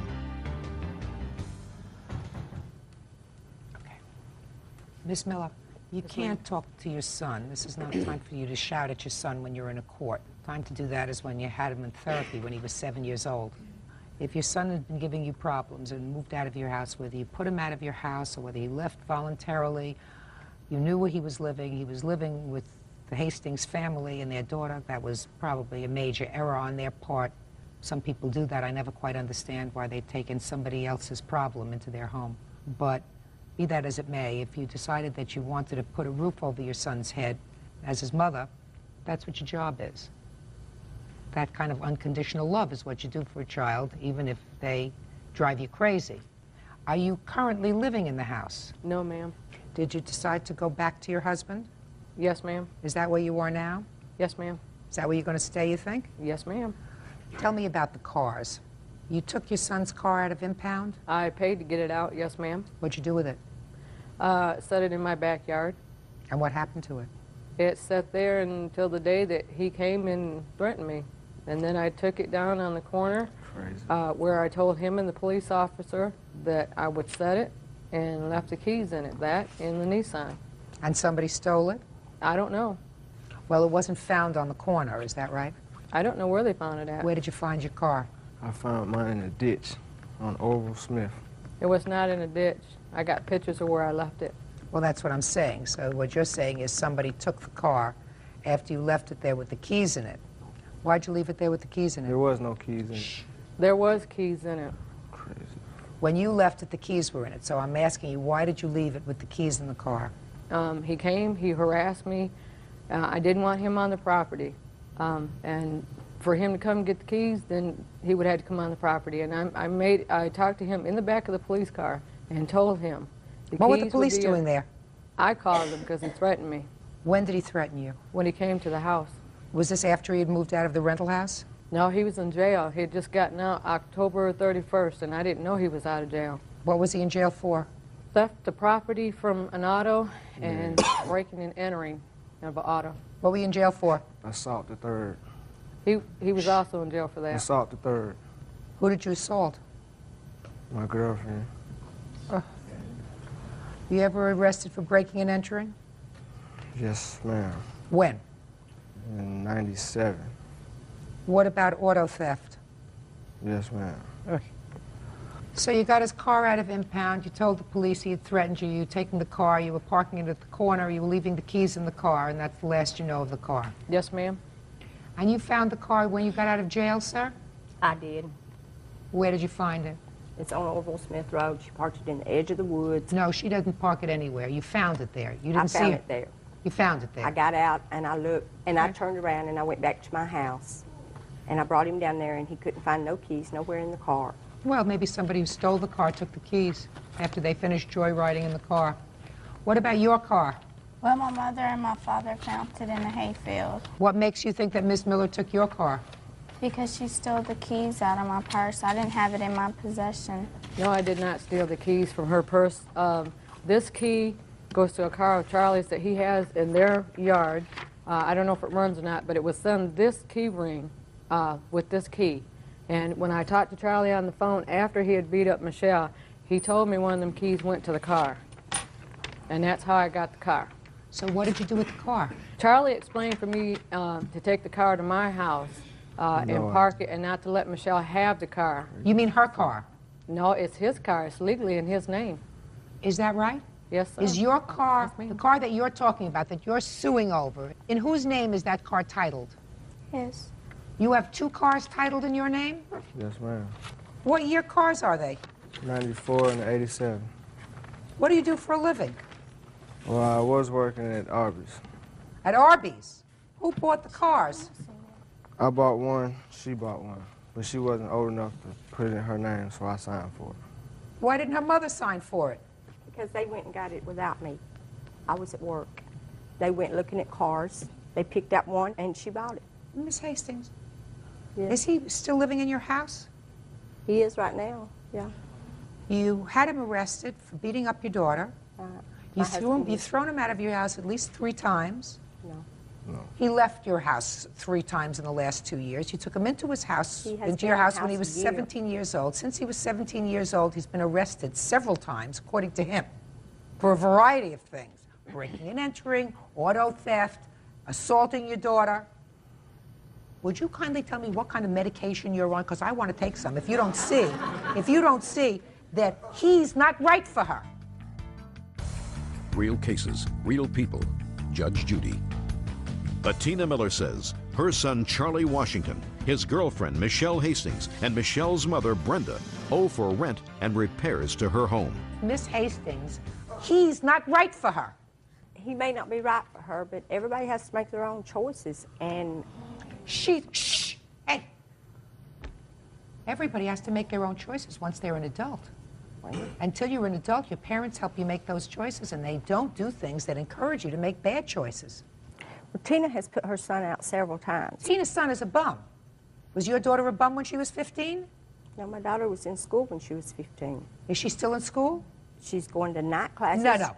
Before she met him, she was in school. Yeah, but she... After she met him, she's not in school. Had nothing to do with him. Oh, listen, Miss Miller. Yes, ma'am. I'm going to give you some words of advice. Is this the first child that you've had that's been in trouble? Yes, ma'am. You think you know how to deal with it now? Yes, ma'am. Tell me how you're dealing with it. I work with the best I can. My advice to you is you be there as a backup in case of an emergency, in case something bad happens. But until he grows up and stops doing things that are both harmful to himself, to the people that care about him, and to you, he's going to have to make his own mistakes. If you put yourself in a financial position where you've stretched your finances, it's a foolish thing to do. Because what will happen is he will never be forced to grow up. You tell me you put him out of the house, or he left the house when he was 15. The Hastings took him in. And when the Hastings decided to put him out, you provided a roof over his head. He's never had to grow up and face responsibility. Had 2 cars titled in his name, working at Arby's. Well, he didn't buy the car. The Firebird was given to him as a gift by me and my husband. I did not put him out of the house. He had a choice. He could go to jail or he could go back to Michigan to his dad. He took off on his own. He was on the run. We did look for him. He stayed with a friend of his up in a trailer, drinking, getting high. The owner of the trailer came to our house, wanted to know what was up. We went up there. He was gone. Okay. Ms. Hastings, I've already told you what I think of the fact that you allowed him to move back into your house after he beat up your daughter. That's the dumbest thing I ever heard. Absolutely the dumbest. And if your daughter wants to be dumb enough to take off with him, as you said, people make their own choices, but you're making it real comfortable for her to do things that ultimately are going to be devastating. It doesn't matter in what they have done. I mean, it's the car situation. It's her having them to move into a rental house because her marriage, she moved out. Listen to me. I'm not dealing with your lawsuits. Both of your lawsuits are nonsense. Hers, she cannot convince me that her son owes her any money. With regard to the cars, you have no proof whatsoever that your mother took your car, put it in a ditch. She says that after an argument with you, she told the police, I'm putting the car on the street corner with the keys in it. I don't want him anywhere near my house. A reasonable explanation is that somebody walked by, saw the keys in the car, took it for a joyride, and trashed it. I think that both of you, but especially you, Miss Hastings, I don't understand you at all. What do you do all day, sir? Now, Now. go to school No, you don't. at night. I asked you what you did during the day. Don't tell me that you go to school at night. What do you do all day? Hunt for jobs. Hunt for jobs. Michelle, what do you do all day? Work. Where? At Walmart. You work 5 days a week? 8 hours a day, 5 days a week. And you come home and he's watching TV? Michelle, look at me. You come home and he's watching TV?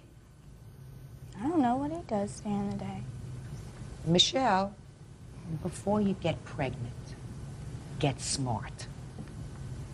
You'll be working at Walmart, 9 months pregnant, and he's going to be sitting home playing with Nintendo that you will have bought him for Christmas. Get smart. Cases are dismissed, that's all. 29-year-old payroll clerk Rebecca Moore for unpaid credit card charges. Nancy says the payment stopped when her son rebuffed Rebecca's advances. Come to order. All rise.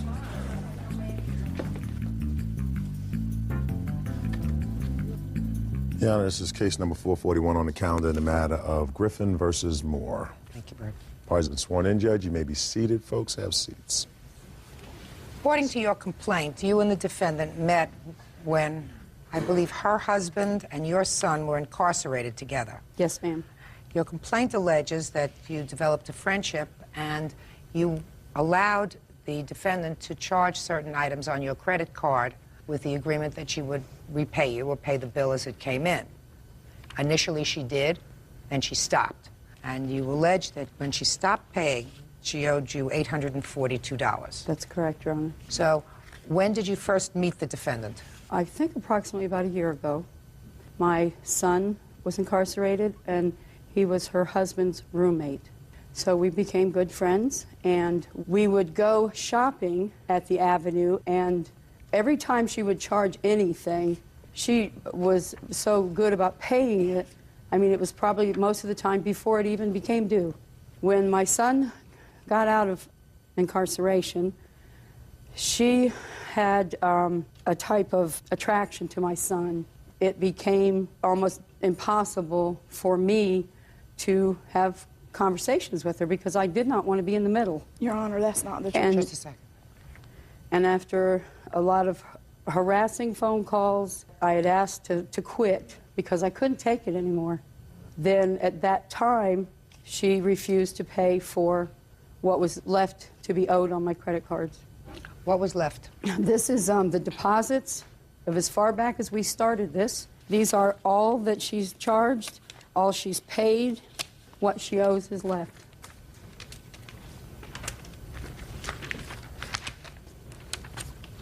So she paid on time until October? Yes, ma'am, till the end of October. Okay, now I'll hear you.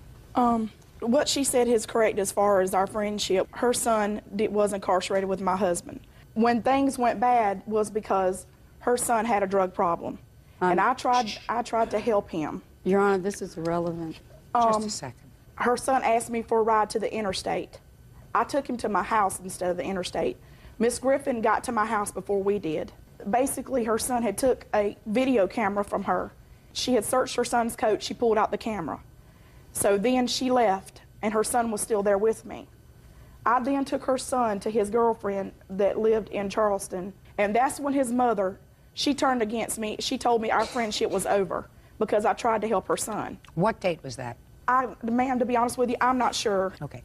She says that you did not pay the October bill, which is $800. I have a check. Which is $800. Listen to me. Okay. Which is $846.05. Yes, ma'am, I understand the October that. bill. Okay, let me see. And I'm not denying that there were credit card charges. There were. I have a check from State Street Bank that was given, that it was a 401k check that I received from my employer. I have a copy of the front and back of that check that I gave her permission to go get out of my post office box and endorse and deposit into her account. She gave me $368 back. May I see it, please? And I have it where she endorsed my name and her name on the back. That's not my signature. Because at the time I was on a medical leave, she knew that my money was a little tight. I told her to take the check to pay for the bills because I never missed paying her. I'm just trying to find the date on this, when she endorsed it. It was on 10/27 on my, it's on, I think, the second or third page of my bank account statements. And you'll see right next to it where I cashed a check for the exact amount and gave it to Miss Moore at my home right in front of my husband. He'll be a witness to that. Her husband has never been present. Just a second. We've made any charges or any money exchange. Just a second. So what you're telling me, Miss Griffin, is that at the time your friendship was coming to an end, the defendant gave you a check, which you did in fact cash, in the amount of $1,012.99. Yes, ma'am. And you gave her the entire amount of money. Yes, ma'am.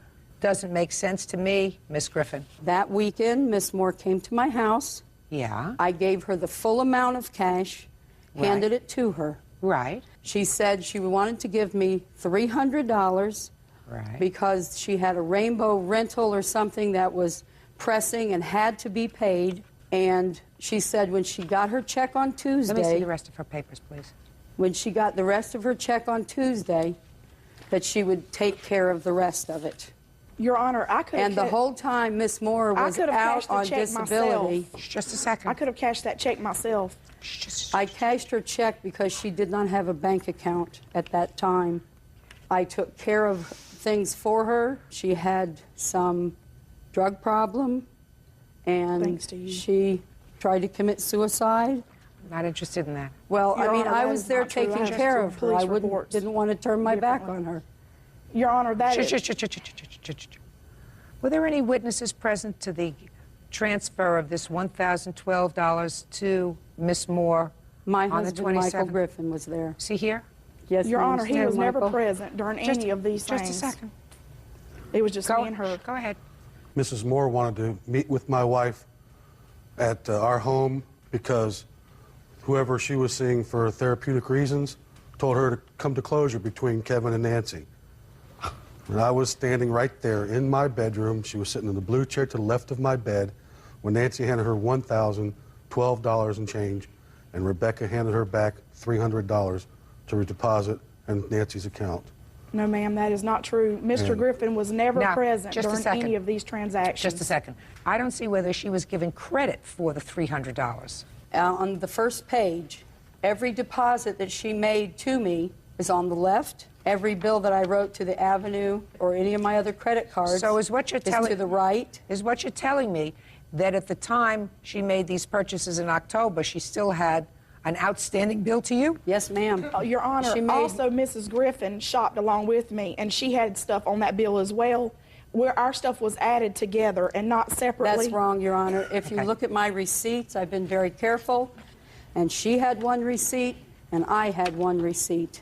Always a big mistake. Your Honor, and You know, you understand this is always a big mistake to do. Yes, ma'am, I do. Okay. Miss Griffin, who it appears over an extended period of time, had been very good to you financially by allowing you to make these purchases when you didn't have the cash to do it. Yes, ma'am. Would all of a sudden say that you have an outstanding bill to her of $846 when you didn't? Your Honor, like I said, when our friendship separated, it was due to the fact that her son stole from me and he went to jail for a drug That's charge. untrue, Your And I Honor. have the police report here. That's when mine and her friendship went sour, because her son came to me, he asked me for help. He spent 3 days at my home when she didn't know where he was. When I told her that he had been at my home, she got very upset with me for not contacting her. What date was that? It was before Halloween. 11/3. So it was after this? No, period. this was the weekend prior to 11/3. Was it before or after the $1,000 check was cashed by the plaintiff? This was after. Is that right? Yes, ma'am. We were still very much a part of each other's lives at that time. She had continued to call. I said, please do not call me anymore. I got so upset that I wound up in the hospital on her last phone call. Okay. Your Honor, I believe you, sir. Listen to me. I believe you, sir, when you indicate that $1,012 was passed. Were you present when $300 was given to your wife? Yes, Your Honor. How was that given? In cash. $100 bill? Rebecca, pardon me, Your Honor. Rebecca handed back cash, $300 cash to Nancy. Not true, Your Honor. That is not true. And I have somebody You have here your with- bank records with you? No, because at the time I did not have a bank account. She was correct about that. I did not have a bank account. But I could have cashed that check myself through my employer's bank. But you didn't. But I always cashed You my didn't. checks by myself. She You never said did you it had a before. witness. I'll hear your witness if your witness has anything germane. If he does. Yes, What is ma'am. your name? Alan Young. I've been a friend of Rebecca's for 15 years. Rebecca asked me would I give her a loan of $300 because she owed Mrs. Griffith some money. She borrowed money from me that night because she said she had to pay on her rent or something. So I kind of believed her. What is your rent, Ms. Moore? $385. Well, even if she took all the money she owed you, you still had the $300 for rent. I understand So why did that. you need to borrow money from him for? Because I had additional bills that I owed for besides paying her, but I wanted to pay her and have her out of the way because I always paid her before the bills were due. Do you have the statement from your account, Ms. Griffin, as to what payments you made on the account in November? Yes, ma'am, that would be right in those payments there. I'll be glad I to see. show You them to made a deposit on the 30th of October. Yes, ma'am. Your Honor, she was paid in full when she received that check. No, ma'am, I was not. Yes, you were. No, I don't think so. I don't think so because I see no other basis for her depositing only $300 into her checking account on the 30th Well, Your of Honor, October. I can't help if that's the only thing she deposited. She was paid. I have to make a determination based upon evidence. The evidence indicates that on or about the time that that check was cashed, she did deposit $300 into her account. So I'm entering a judgment for the plaintiff in the amount of $842. That's all. Thank you, Your Honor. Parties are excused. You may step out. Jail Monday. She is married, and at the time I had a fiance. I lost a friendship on kind of her son's drug problem. She knew that, and she was still coming on to me. She can't rule everybody. And now the next case. All parties on Gregorian versus Scaturio. Step forward, please. 23-year-old cashier Mariam Gregorian is suing former live-in boyfriend, 23-year-old salesman Scott Scaturio, for his share of a security deposit. Scott is countersuing for the cost to rent a U-Haul, storage costs, and harassment. Ms. Gregorian, you and the defendant lived together. Were you boyfriend and girlfriend at the time? According to your complaint, you had an arrangement with the defendant that since he had no money, you would put down the security deposit on the apartment, and he was to reimburse you for half. For half, yes. And half of the security deposit was $600? Yes. And you also say that the time that you left the apartment, because he was threatening, you gave him an additional $200. For April's month's rent, yes. So he says that you actually owe him money because he was forced, as a result of your leaving, to hire a U-Hauler to take all of his furniture out. Is that right? Correct. And that was not the agreement, that you were going to reimburse her for half of the security deposit.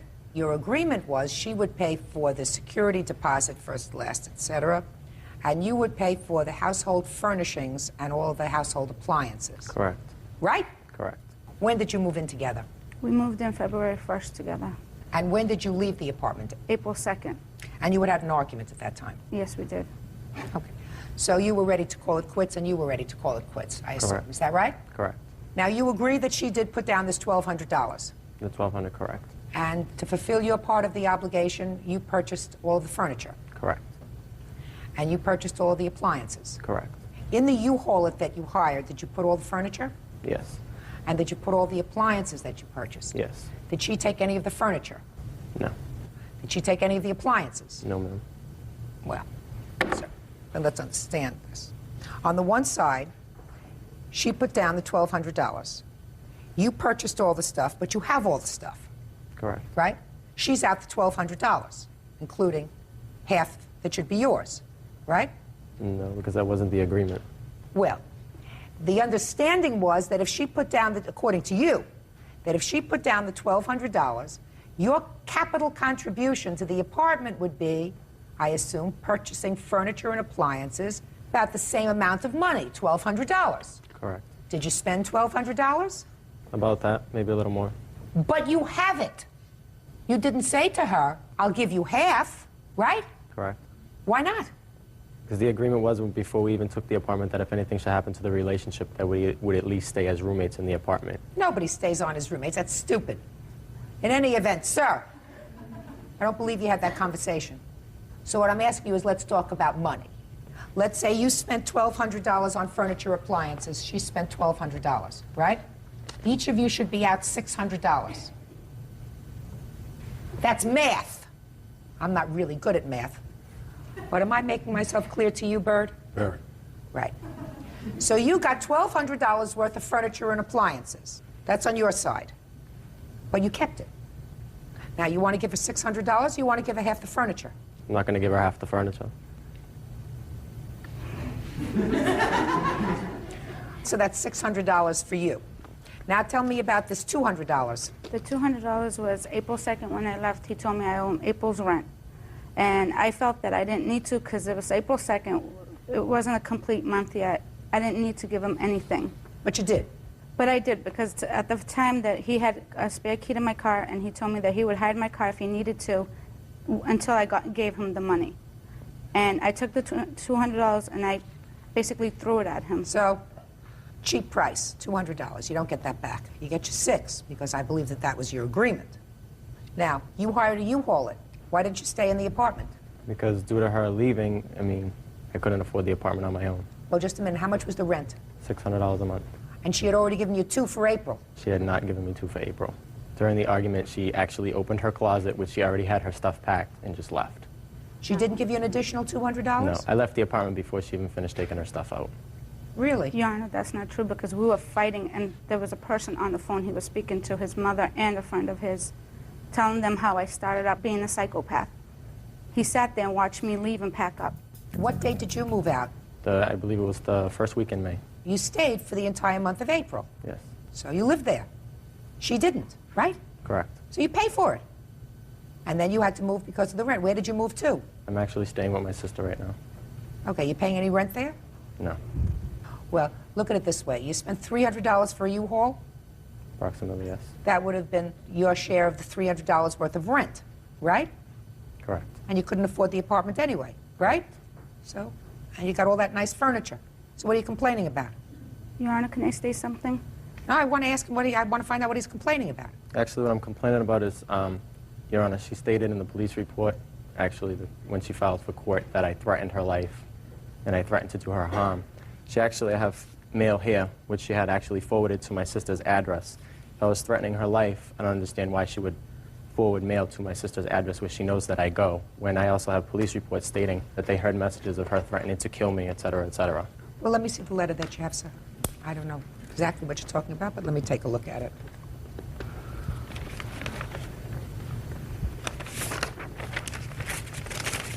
I forwarded the mail to her sister's address because at the time when I had nowhere to go, she offered to take me in. That's why I did it. Whatever. It's really not dispositive of anything.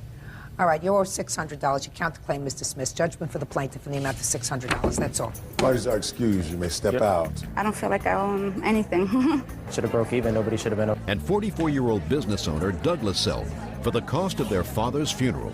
Tina and Douglas say they never agreed to pay. Order. All rise.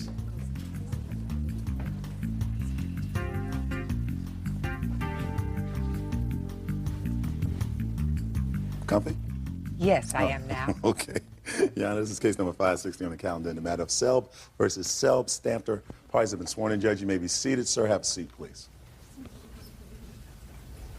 Miss Selb. Yes. You were married to the defendant's father, is that right? Yes, ma'am. For 7 years. Almost 7 years. Yes, ma'am. He died. Yes, ma'am. It is your claim that the defendants agreed to reimburse you for the costs of cremating your husband. Yes, ma'am. They say that there was never such an agreement. When did your husband pass away? I cannot hear you. When did your husband pass away? He passed away of October 6th last year. Was his passing away sudden? No, ma'am. He had been ill for a period of time? Only my son was there. Okay, let's try it on this side. Was your father ill for a long time? I would say yes. What do you mean you would say yes? He had open heart surgery in 1994 and among many other illnesses, and I don't think he ever recuperated, if that's from what you his mean. open heart surgery. Right. Were you notified as soon as he passed away? He passed away at 2 o'clock in the morning, and Natalie called me the next, early, about 8:30 the next morning. Was he home or was he in the hospital? He was in the hospital. How long had he been in the hospital? It was 2 days prior. To his passing. She called you 2 days before. Did you go to see him? No. She told us not to. She told us not to bother coming up there. She has no right to do that. And if she did, I would assume that you would just disregard that and go and see your father anyway. She requested us that we did not come up there. Then you disregard that request and you go see your father. She said that he was not, there was no plans for actually that he was going to survive the evening. Even more reason for you to get there. Did you see your father regularly? A few times a year. And you? Natalie made it very difficult for us to see our father. She called me in 1998 and told me that I was never welcome in her home again. So my visits with my father had to be over the phone. I was not welcome in her home. All right, Miss Selb, would you tell me the conversation that you allegedly had with these children about their reimbursing you for the cost of your husband's cremation? On October 21st, they came over to pick up some of my husband's heirlooms. They also want to have the ashes. I told Tina that I have paid $1,200 for it, and she said she will reimburse the money. All I have to do is just send the bill. I never said that. I have sent the bill with a letter. I didn't hear anything from her. Just a minute. At that time, did you give her the ashes? Yes, they took the ashes when they left. Was there any funeral service for your husband? No, there was just at the park, you know, people have got together and had dinner and stuff like that. And I have asked them, but they didn't want to come. But they came to the house to pick up some property, is that right? Yes. That's correct. And you picked up your father's ashes? Yes. Tell me under what circumstances this lady gave you the ashes. We went up to get my dad's war mementos and our family photo albums, all that was left of that my father had, and there was never a discussion about taking the ashes home. I mean, that wasn't why we went up there. Okay. She presented a carton as we were leaving of his ashes, and we were both very surprised by that. There was never a discussion about reimbursing for ashes or giving her money for the cremation, and then we can exchange, you know, pay this ransom for my father's ashes and we could leave with it. Never a discussion about that. The ashes were there. She presented it to us along with a copy of what appears to be his will, and we left. That was that. Miss Selb, why did you give them your husband's ashes? Why did I do what? Why did you give them your husband's ashes? Because Doug asked for it. Because they asked for it? Yes. And you had no problem with that? Well, I mean, I didn't want to divide it, ma'am. You know, so I said, okay, you go ahead and take it. Because Tina told me that she's going to reverse the money. Well, when you decided to have him cremated, you didn't speak to her with regard to the costs. Is that right? She told me also that whatever I do is okay with her, and she also talked to my son. That's not true. At the hospital. That's absolutely not true. At the where? At the hospital. When my husband was in the hospital, she called. My son was in the hospital when she called when my husband was sick. Step up. Tell me. Not proper court attire. Sorry. So you should have something important to say. I assume you do. Basically, I was there when he went into the hospital and when he died. And when did you have a conversation with Tina? I had conversations with them at least, each of them at least twice. Go ahead, let me hear about the conversation. You know, they were asking what was going on with their father and, you know, what do the doctors think? And I said, they don't really know. They pretty much think he's going to die or they're not going to do much about it. And then they told me that they weren't able to get up there. So we went in the next morning and made arrangements to have him cremated. They left it in the hands of my mother to take care of. Were there any death benefits under Social Security? I believe the $225 that they give for when somebody dies, Social Security, that was about it. And then $225 for burial costs? yeah, that's what the Social Security system will pay. Okay, well, that's $225. Correct. Even that, your lawsuit is $1,200, which is the entire cost of cremation, right? Yes. Is there a will? Your Honor, my father had an estate when he married Natalie.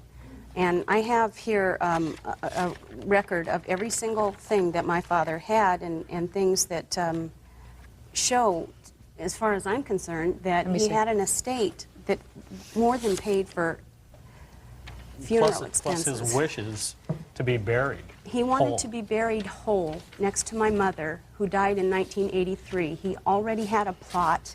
He already had his wishes known. She knew them. She and I discussed this. When he died, she knew that we did not want him cremated and that he didn't want to be cremated. How long was he married to your mother? 37 years. When did she pass away? 1983. I hired Natalie to be his housekeeper. I think an important point. Go ahead. I think an important point is that when my father was ill, we hired Natalie, my sister actually hired Natalie to take care of him. And in a 6-week period, they were married and she produced a license with his name on it. And her license. With her name on it and my father's name. And at that point, a bank that had all his funds and monies called us up, my sister, which was the power of attorney at the time, and said there's something funny going on. This woman is here and she's liquidating closing all of his accounts. Closing all of his accounts, getting all the funds out of his accounts. At that point, we contacted my father, and that's when he said, well, we just happened to get married. Okay. Miss Sell, after you married Mr. Sell, Yes. were you working anyplace else? Before I started working for him? For the last 7 years, since you were married to their father, you didn't work at all outside the home? That was a full-time job with Mr. Selb. Fine. So you didn't work at all outside the home? No, ma'am. Is that right? How were you supported? We lived on his retirement and my Social Security. How much was your Social Security? My Social Security, $472. And how much was his pension? His pension was $1,200, something like that. And how much was his Social Security? 5 something. So you had Social Security of $400, and he had about $1,700 a month. Is that right? Right, ma'am. Okay. And he had savings as well. Is that right? Yes. Of course. Where are his savings? The savings? Yeah. We spent most of it. Do you have any left? We have traveled quite a bit, ma'am. Oh, just a minute. Do you have any left of his savings? Yeah, I have $2,000. Good. That pays for the funeral. Thank you very much. That's all. Parties are excused. You may step out. The only thing I can say that I took care of their father for 7 years. My sister went there a couple of weeks afterwards, and she found the mail actually had been sorted through and gone through, his financial statements gone through. They wouldn't even answer the letters I have sent it to them. And now the next case. All parties in the matter of Langlois, step forward. 51-year-old office manager Vicki Langlois is suing her ex-husband, 36-year-old operations manager Jim Langlois, for medical expenses for the family dog. Miss Langlois, you and the defendant were married for 13 years. You were divorced officially, I believe, according to what I've read, in 1999? Correct. There was a dog. Jim's dog. Well, you say it was Jim's dog. There was a dog that lived in your house for a long time. The dog remained in your home. The dog became ill. You took the dog to the vet. Correct. There was substantial expenses for the dog in the amount of $1,817. The dog was ultimately put to sleep, and you want the defendant to pay those veterinarian bills. Correct. Okay, so I will hear you on why you think he is responsible for those bills. When he left in March of '99, he moved into a studio apartment where there was no pets allowed. I was left with the dog to care for it. Then, March of 2000, the dog became ill. I talked to Jim, and I explained to him everything that happened. He didn't disagree with how I handled it. I told him I would not be able to pay the bills, and he said that was okay, and he would take care of it. So I had brought the dog home with the understanding that I would have to give the dog intravenous feedings twice a day, which I did until April 25th, when he suddenly turned worse. I called Jim. I told him he wanted to see the dog. I brought the dog to him, and he returned the dog to me, and the next day the dog even got worse. I called the vet. She said there's nothing more we can do for him. How old was the dog? 12 years. And how old is your son? 12. So that the dog had been your son's companion as well. Yeah, his best friend. Okay, go ahead. And so Thursday night, the 27th, I believe it was, I called Jim at work. When I tried to discuss what was going on with the dog, he just wanted to talk about the divorce and all the other property issues that were going on. And he got abusive, and he wasn't even listening to me. I was telling him that Saturday morning was the appointment, and he got abusive and was swearing at me, and I hung up the phone. On Saturday morning, my daughter Kendra took me and our 12-year-old son to the vet, and we sat there with him while the dog was put down. Later, I talked to Jim about the money, and he said we would have to discuss it at the divorce hearing in June. When we got to the divorce hearing, his attorney asked that the two attorneys could talk outside of the courtroom and discuss some of the issues. The outstanding financial issues. Right, and the dog was one of them.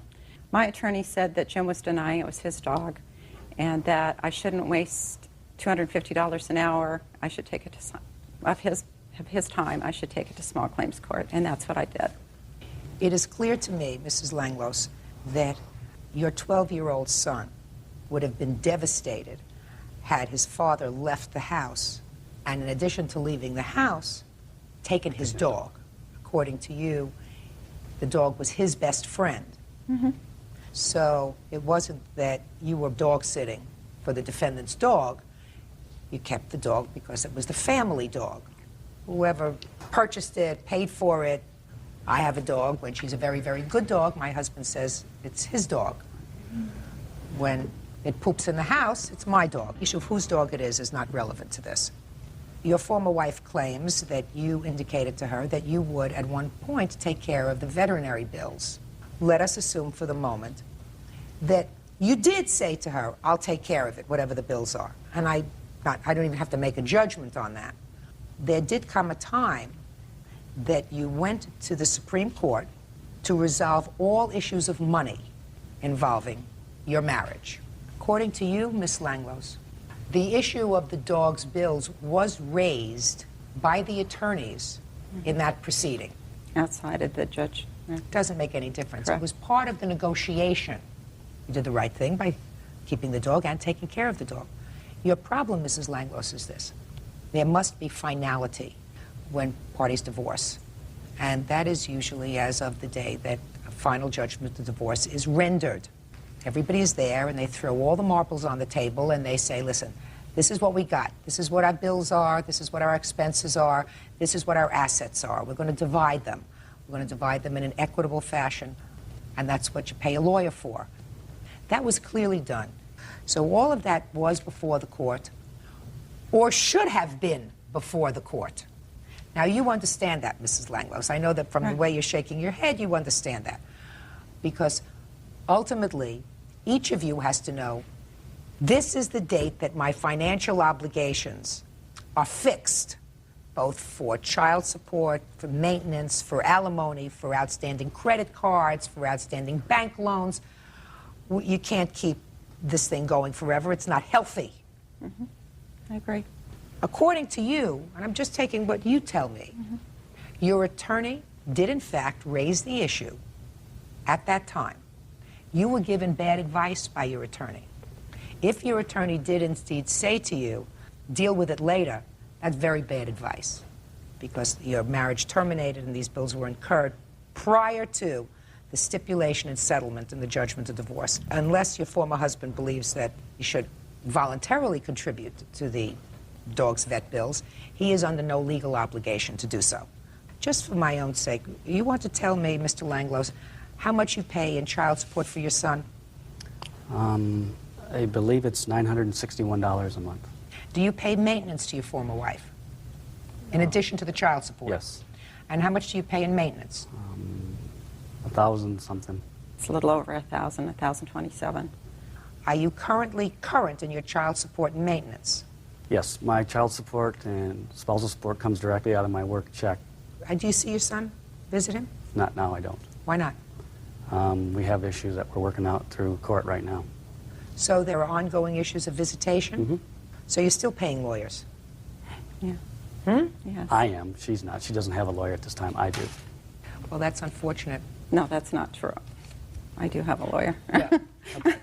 Whether you have But a yes, lawyer, we I have his letter that says whether you have a lawyer or not, it's really unfortunate that you can't put a period and start having some sort of normalcy to your lives. That's really very unfortunate.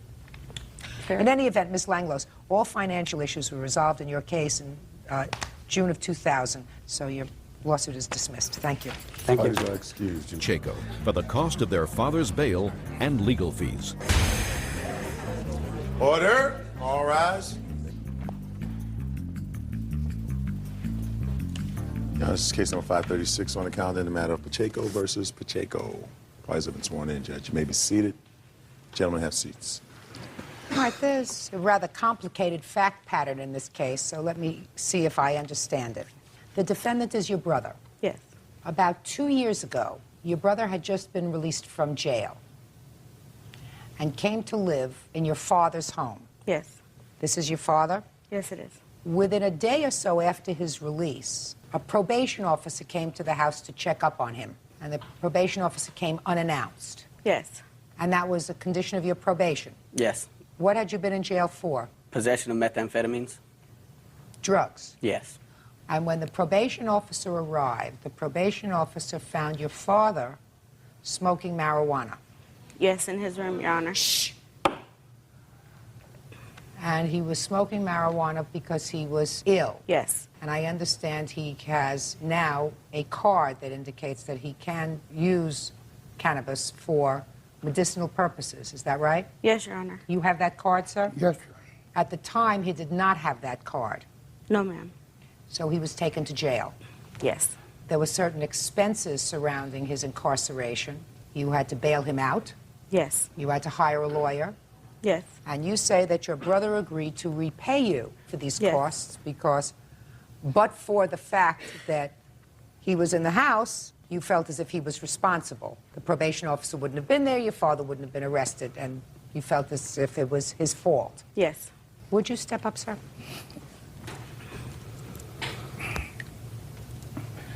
Yes, Your Honor. What's the nature of your illness, sir?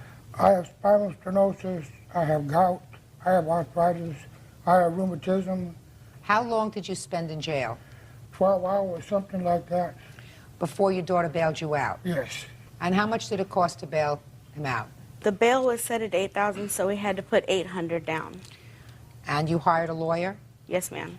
And how much was the lawyer? The lawyer was $2,500. You have receipts for those two things? Yes, I do.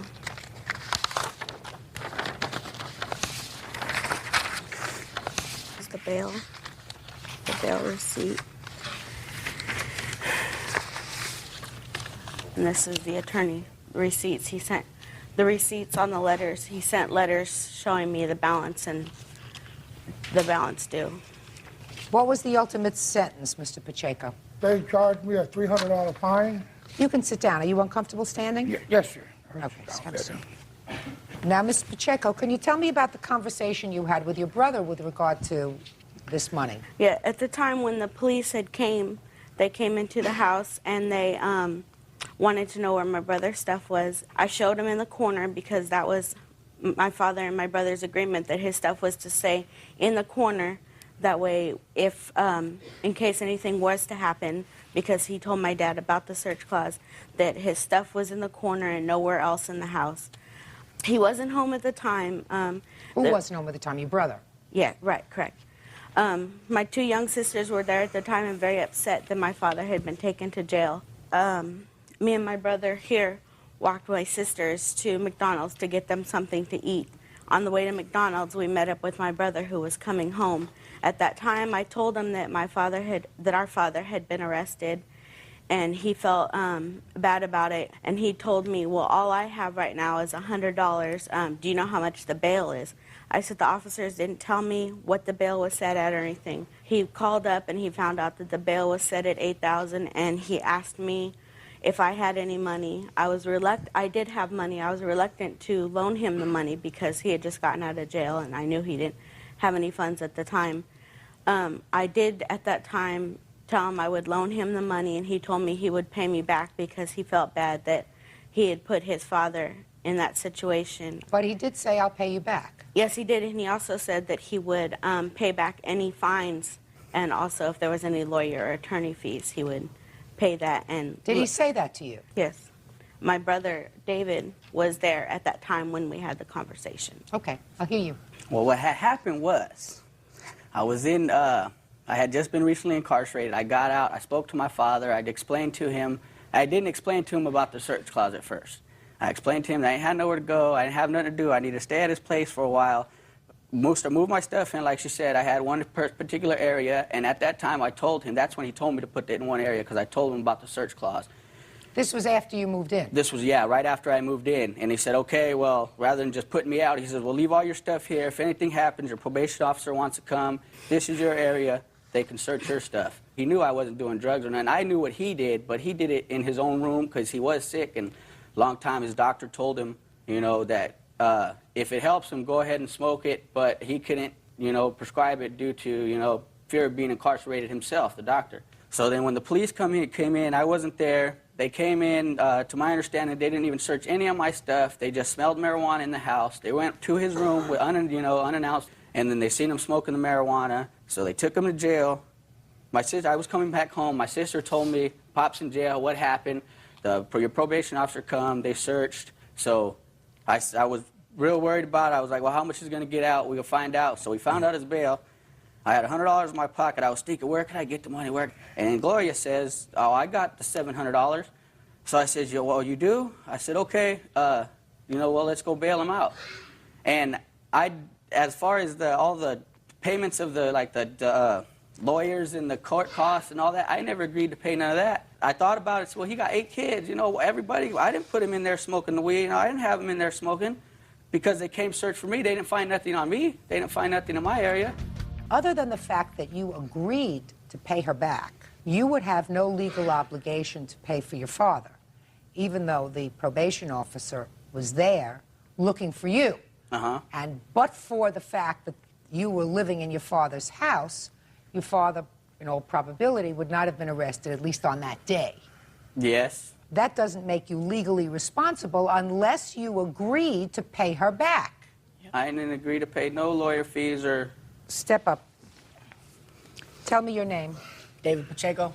You were with your sister when you found your brother? Yes. Tell me about the conversation as you remember it. My sister, when we approached my brother, like she said, she explained to my brother, about how the police came and how they took him to jail and stuff like that. And he couldn't stress enough how bad he felt of, it was his fault that my father had ended up in jail that day. He said it more than once that, I will pay you back anything, whatever fines come up, anything, I will pay you back as soon as I can.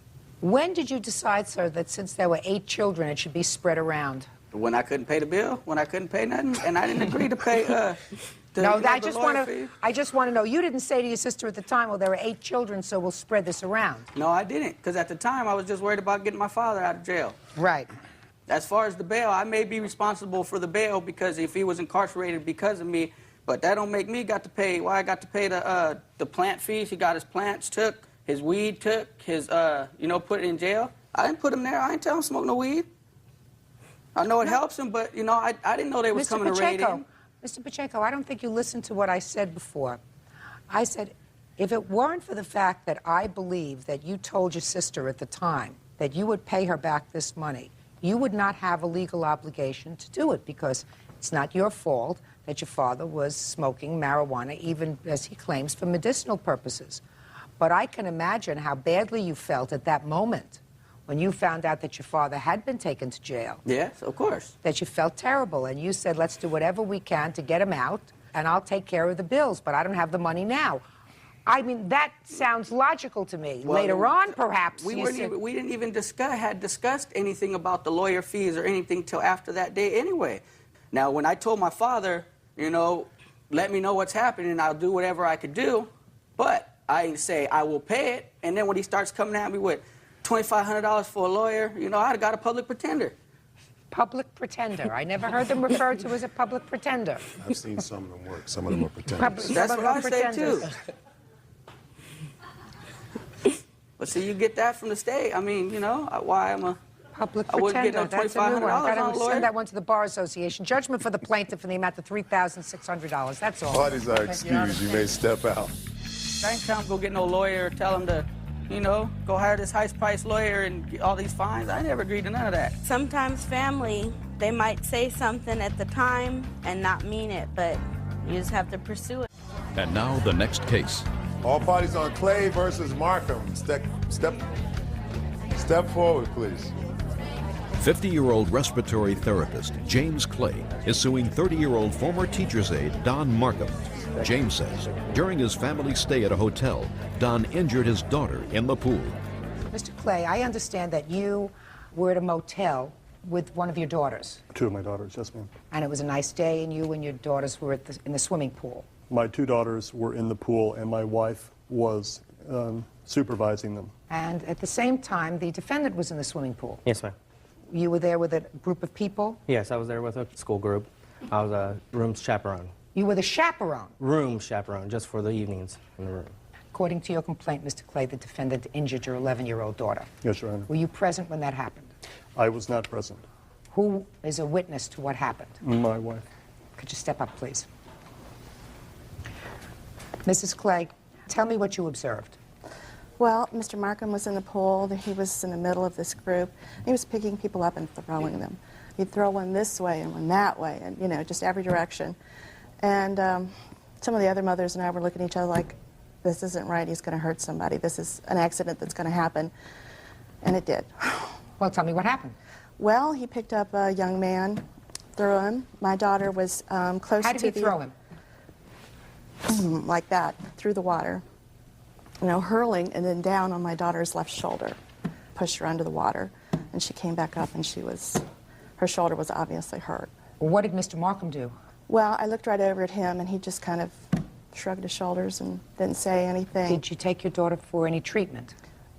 We went back to the room, got dressed, and subsequently went to the hospital, the ER. Do you have any papers from the emergency room? Yes, ma'am.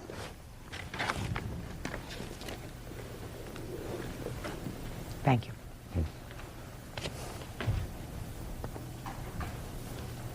Laura, would you like to step up with your mom and dad? Sure.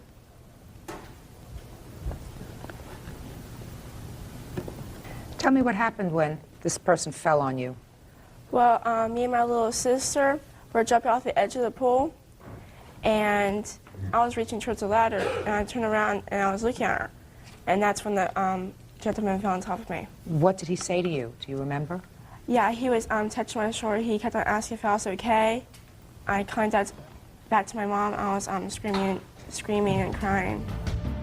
Okay, what was the total amount, Mr. Clay, of the family's unreimbursed medical bills? $424.10, ma'am. All right, Mr. Markham, I'll hear you. Well, I was at the pool, and with what she said, I wasn't throwing people here and there. It was only the second time I had thrown the boy, and I saw where he had landed before, so I went under the water so he could get his foot here and a foot on his shoulder. So when I came up out of the water, after he tapped me, he went back. Well, I didn't know he had landed on the girl until I had turned around. Were you standing in the pool, sir? Yes. Didn't you think that maybe if you threw him over your shoulder, he could have landed on his head in the pool if your feet touched the bottom of the pool? Well, the water was up to here. I was Right, but you're throwing somebody up. You're thrusting them up, which means they can go over on their head. Yes. Down to the bottom of the pool, snap their neck. Didn't that ever occur to you? No, ma'am, because I was the area that I was throwing him into. Launched is a good word. Well, the area that he was going into was deeper than the area I was standing. How much deeper? I'd say a good foot, but I figured if somebody wasn't diving head first or anything like that, if somebody was just dropping into water, you know, he had asked me to do it, so I was having fun and enjoying myself with the kids, having a good time, so I did. Well, that was pretty stupid, wasn't it? Looking back at it now, yes, but... Well, why didn't you follow through with these people with regard to seeing whether she was injured? Well, after the boy had landed on her and I saw that she was injured, I did go over to her, asked her if she needed help. I told her, you know, I'm sorry about this happening. And I stood there. I was going to help her up out of the pool, and she told me, no, no, don't touch me, don't touch me. So I backed up out of the pool and just kept an eye on her until her mother came over to her. And then I watched them go out of the pool. And that was the last time I heard anything until, you know, the girl from the front desk came over to me to get my name and address to fill out the accident report. And then I didn't hear from him again until September 15th is when I got a certified letter from him. He gave me 4 days to actually get a hold of him, and he was asking for $914 at the time. He gave me 4 days to reply to him, or he said he was going to sue me in the letter. And I sent him out this copy of this letter, asking for certain information just so I can see and what and all has been done and what and all I needed to verify what was going on. Let me see the envelope, please. This This is the envelope for the first time.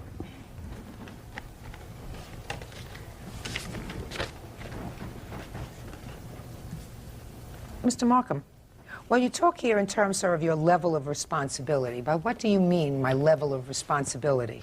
I know as myself, I have a deductible amount, but I never heard of a deductible amount being so high, so I thought, Okay, so well, you're talking about the level of your financial responsibility. Yes. Not that you don't bear responsibility for the actions that you caused. Right. You know, even though, you know, like I said, it was an accident, but I was willing to work with the gentleman. No, that wasn't an accident. That wasn't an accident. An accident happens when sometimes there are unforeseen circumstances. I don't view this as an accident. You are a mature adult. You, by your actions, dealing with the kids that you were supposed to supervise, caused her injury. So there's no question about your responsibility. The only question is how much. Now we know that just the money part of your responsibility is $424.10 with regard to out-of-pocket expenses by the plaintiff. Is that what you believe is your level of responsibility? Yes, ma'am. And what about the discomfort and the pain and suffering suffered by the victim? Don't you bear any responsibility for that? Well, I feel for her circumstances, and I don't know what if there is a amount you could put on. That's what courts do. Courts put on an amount. Right. Yes, ma'am. What were you doing that summer? Were you still in school on June 11th? No, actually, I went on a camping trip with my dad and my little sister. Right afterwards? No, we had to wait at least for the rest of the month. For the camping trip, my husband said that she couldn't really hold a backpack so they could go, really hiking for a long time or anything like that. So. It was a trip that we had planned all year, just me and my 2 daughters going out west. And it ruled her out of soccer for the fall. She wasn't able to play. You mean in September you still had residual effect of the shoulder injury? I couldn't move my shoulder for a very far distance for about 3 months afterwards. Mr. Markham, that's what courts mean by pain and suffering. Plaintiff is suing you, Mr. Markham, for $3,000. He's suing you, I assume. The other $2,500 is for pain and suffering on behalf of his daughter for the discomfort that she endured as a result of your actions. He is absolutely entitled to that judgment for the plaintiff in the amount of $3,000. That's all. Thank you, Your Honor. Parties are excused. You may step out. Amanda Kessler is suing her cousin, 26-year-old carpenter Jason Napier, for beating her van with a shovel. Jason says he only broke the taillight. Order. All rise.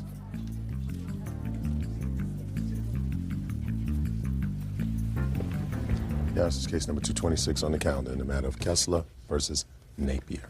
Parties have been sworn in, Judge. You may be seated. Ma'am, have a seat, please. All right. Well, there are certain things about this lawsuit that we can all agree on. Miss Kessler, the defendant is your cousin. Correct.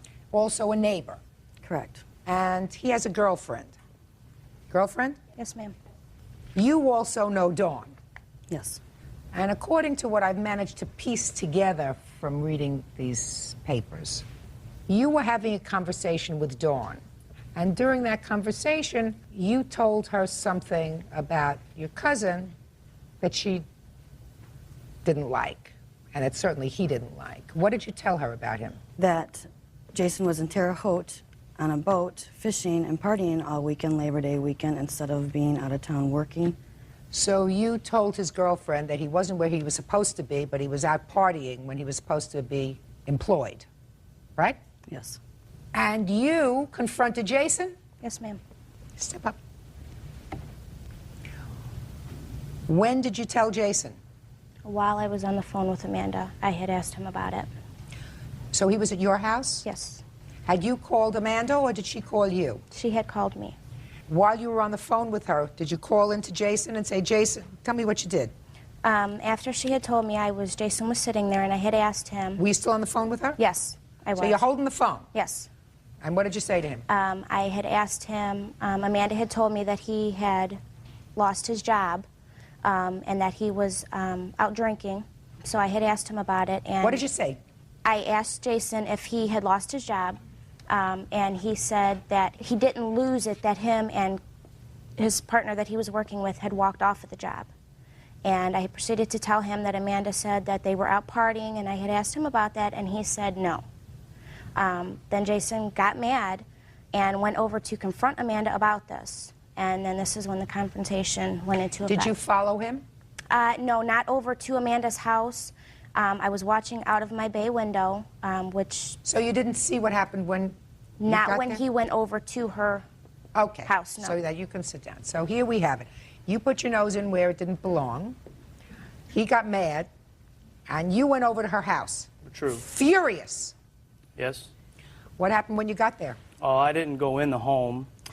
I just was outside, and she ran into the house, and I grabbed ran the into the shovel. house? She did, Amanda. I grabbed the shovel, and I proceeded to go up to her van, and I destroyed the taillight. I hit the taillight, and I paid for a new one, got the receipt, and gave it to her.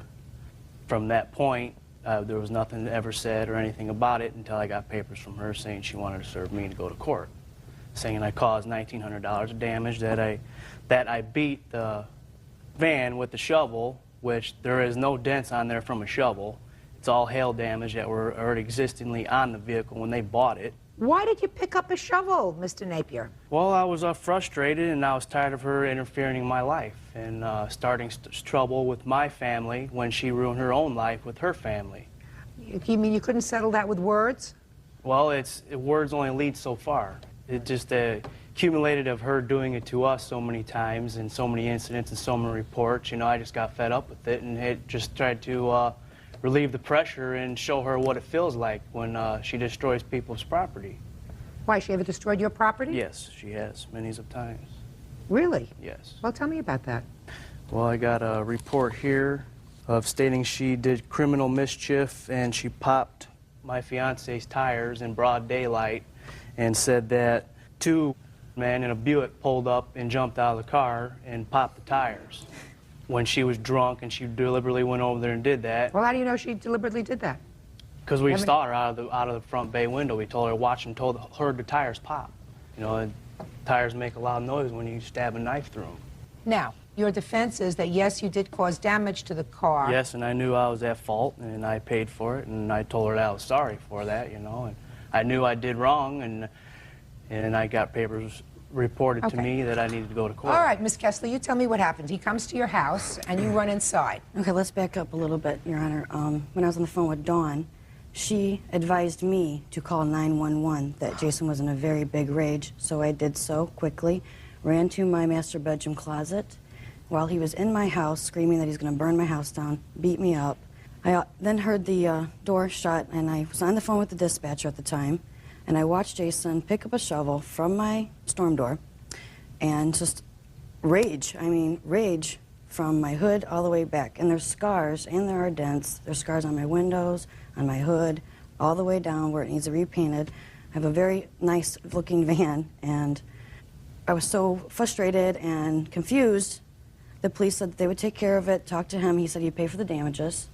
So I left it at that. Well, nothing was getting done, and I saw that there was more damage, got the estimate, and wow, almost $2,000 worth of repairs. Tell me about him fixing the taillight. I had a friend over. Dawn called them over. He did not fix the taillight. Dawn gave the taillight to a friend of mine in the yard. So he purchased a taillight? Right. And then I had to pay somebody to put it on for me. You have photographs of the car? No, I do not. Why not? Well, I did. I forgot to bring them. How am I supposed to assess the damage? Well, I have 2 estimates here that have full explanatory of what happened. I have a police report here that has Well, let me see the reports that you have. We do have pictures, Your Honor. You have pictures? Yes. She wants the police report. And I want the police report and the estimates, and I will take a look at the defendant's photographs, please.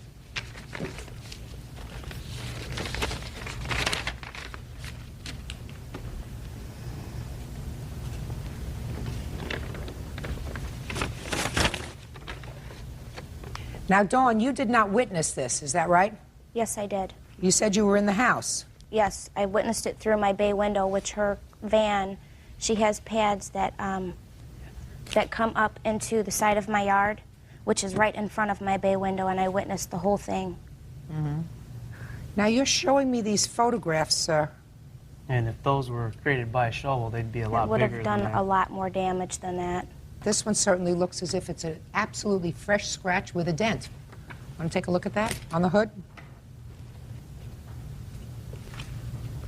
Right. He never went to the front of the vehicle. He Never. stayed at the end. When the police came, the shovel was still by the tail light, halfway in the yard and on the sidewalk. He hit the tail light, dropped the shovel, and he proceeded to leave. You're also presenting a bill here that talks about front lamps, front bumper. he hit my van about 22 times. Well, if he hit your van about 22 times, then you should have, clearly, some evidence to demonstrate that. Certainly this caused substantial damage. Right, that was at the end of his rage. This is not damage. That's what your van looks like now, right? Right. There's scars all the way up and down. The Well, but window's scarred. You don't see that here.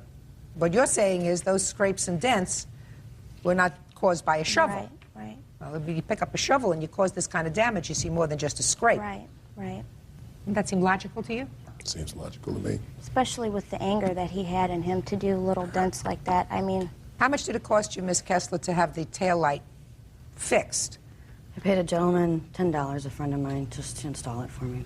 Miss Kessler, why is it that you felt it necessary to tell Dawn about your cousin's Labor Day foray?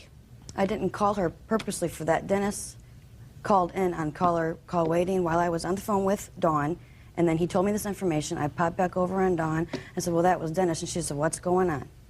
And I gave her just facts, that Jason was in Terre Haute on the boat instead of at work. You see, Miss Kessler, what happens is when you stick your nose in somebody else's business, something's going to happen. I mean, what did you think? Jason was going to thank you for outing him with his girlfriend? Did you think he was going to be happy about that? That he's out fooling around on a weekend when he's supposed to be working? In any event, I think you better settle your differences, because if you're not only cousins but neighbors, this kind of stuff is absolutely ridiculous.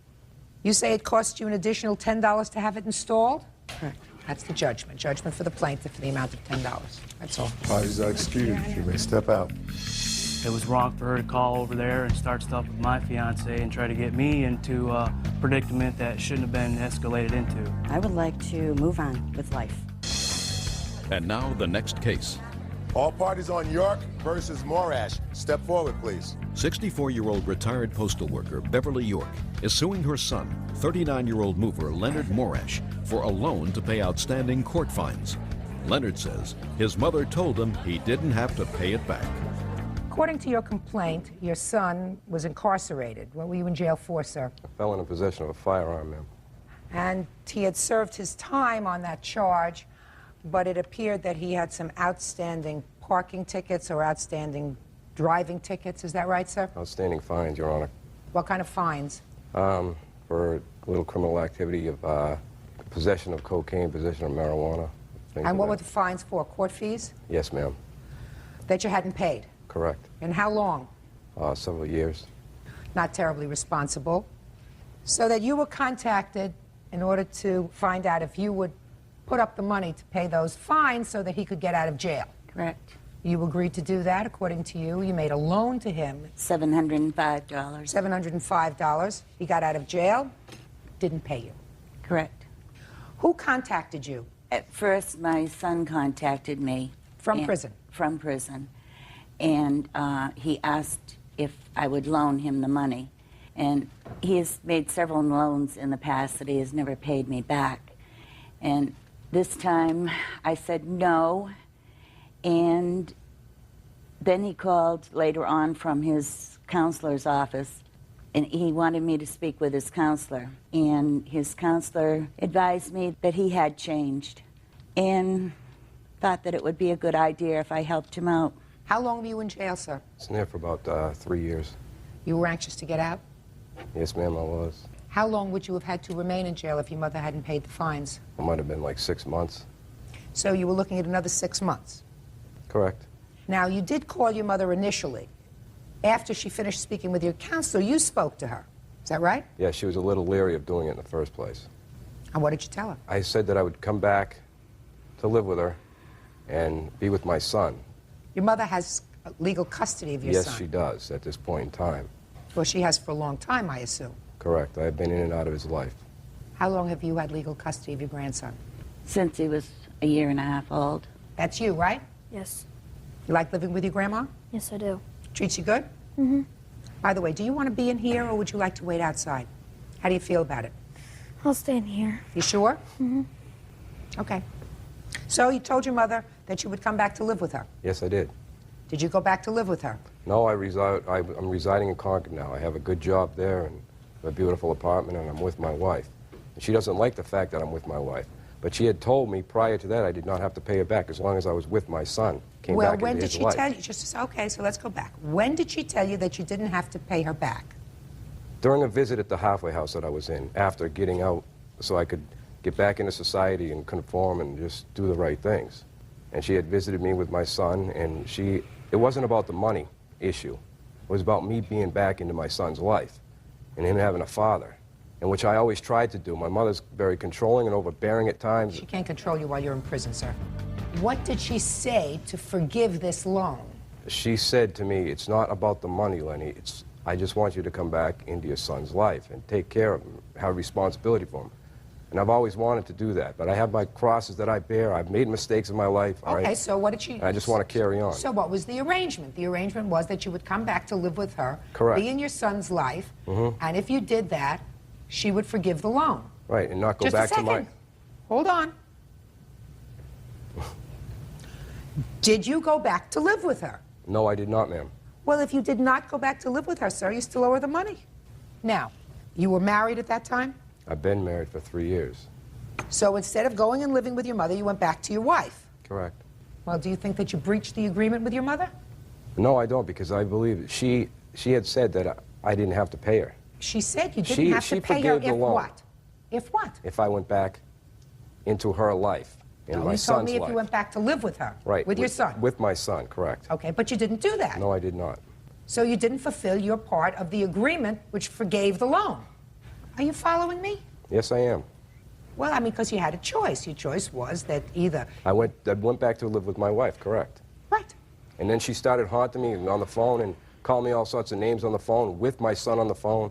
My son's screaming and crying. She's back in the background calling me all sorts of, insidious, crazy names. And I love her. She's my mother, but I can't put up with her sometimes. Mr. Marash, Yes, ma'am. you were in prison for 3 years, so during the 3 years that you were in prison, you were, I assume, not contributing to the financial support of your son. Is that right? Correct.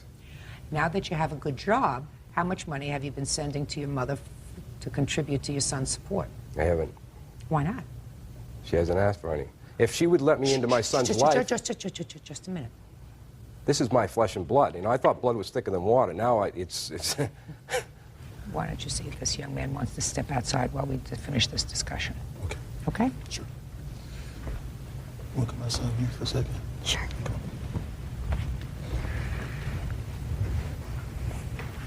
How you doing? Fine. Okay. Your grandson is what, 11? He's 10. He's 10. I assume that the reason that you have legal custody of your grandson is because not only was his father incapable of taking care of him, but his mother as well. Correct. Is his mother alive? Yes, Your Honor. Does she have any contact with him? No, she does not. You should not wait for her to say, I need some money for him. She's been managing without you for 9 years. You should say, now I have a good job and I want to become an active member of society and fulfill my responsibilities, so for my good job, I'm going to send you $100 a week, $200 a week. I'm going to try to make up for what I haven't sent you over 9 years. Instead, you continue to bleed her. You should bless her every day. She took over your responsibility for 9 years. I mean, you may be angry. You may think my mother's controlling. She sets the times that I can see my son. She wants me to only see him at her house. All of those things. Does that sound familiar to you? something like that. I would too. She's right to say to you, you'll see him on my terms until I'm sure that you're going to be a positive influence in his life. You're not going to be here today and gone tomorrow. Yeah, but I also understand that a father should be in his son's life irregardless of mistakes or, things. It's the way it should be. Well, who I have a said lot, that? I Where have is a that lot written? to offer him. What do you have to offer him? Friendship, love, companion, being his father. Fathering a child takes a second. That doesn't make you a parent. She's his parent. Mother and father. You weren't there when he had the measles, the mumps, the chicken pox if he had, when he had strep throat, when he had an upset stomach, when he had to do his homework, when he had problems with a classmate, when somebody made him feel badly in school because his father was in jail. You weren't there. She was. You have to prove yourself to not only your son, but to your mother as well.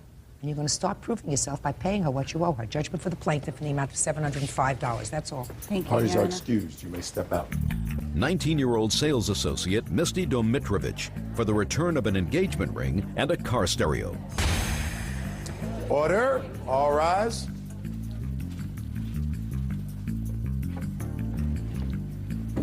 Your Honor, this is case number 315 on the calendar in the matter of Hooker versus Domitrovich. Thank you.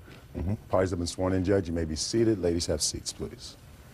Mr. Hooker, according to your complaint, you and the defendant were engaged. You had an argument. The engagement was off. She refuses to return the engagement ring that you bought for her. And when she drove off after an argument, she drove off in her car, which had in it your stereo. Yes. You want your stereo back and the engagement ring. Yes, Your Honor.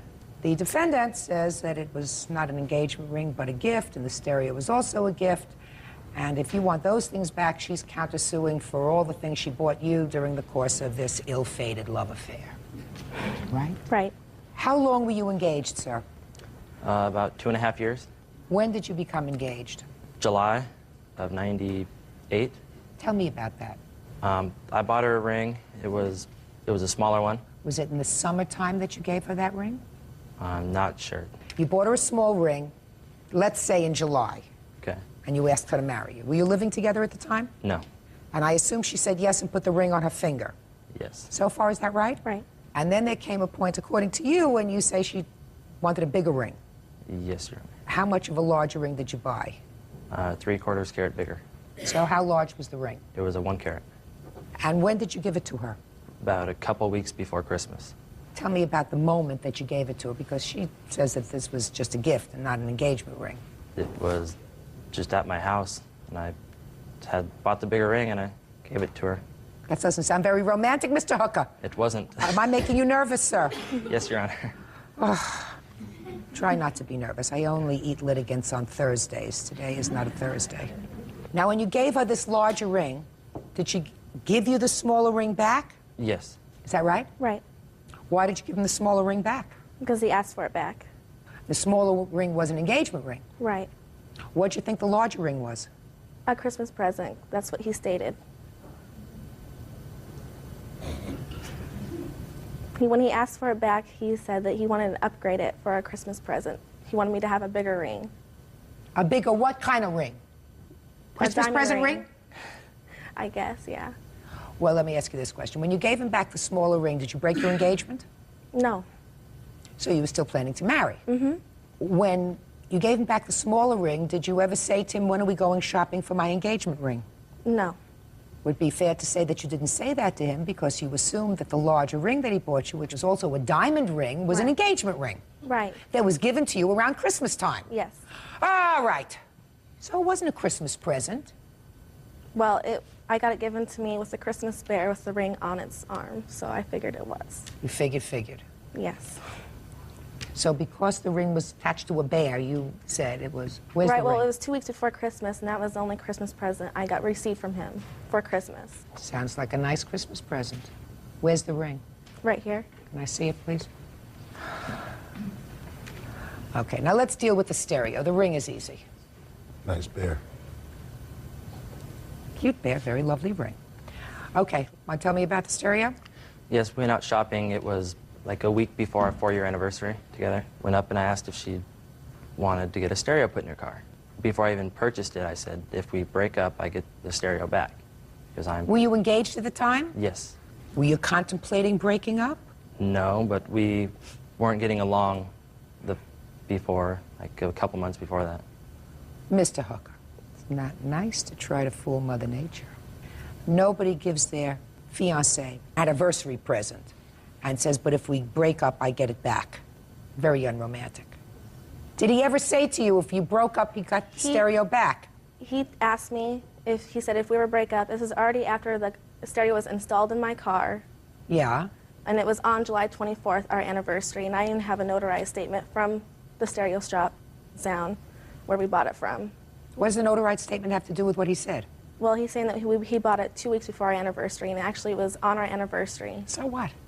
Did you agree to give it back if he broke No, up? I actually just looked at him and smiled and thought he was kidding around. And I just I said, would yeah, think right, he was whatever. kidding around, too. Not very romantic to give an anniversary present in contemplation of a breakup. Anyway, tell me about the stereo. Where is it? It's in my car. Are you still paying it off? Yes, Your Honor. I have a witness that was at my house when I asked her if I got it back again. And she said, yes, she would give it back if we broke up. Oh. Did you ever say that to him? No. I'll hear the witness. Matt? It's Matt Haley. Step up. Has the witness been sworn? Raise your right hand. Do you swear or affirm to tell the truth in these matters? Yes. State your name. My name is Matt Haley. Mr. Haley, what do you know about this stereo? I was there the day he was installing it. What? I was there the day he was installing it to her car because she was messing with it. He told her that if he ever break up with, if they ever break up, do I get my stereo back? And she said yes. And you heard her say yes? Yes. I never said yes. Do you remember that incident with I Mr. remember him Hamilton? being there, but he was only there for the matter of about 5 minutes. Now, try to think real hard. Other than the engagement ring, what'd you buy for her? Big items. It's a stereo equipment. Which stereo equipment? The amp and the subs and a CD player. CD player for where? The house? No, for her car. It was a different purchase on a different date. Let me see it.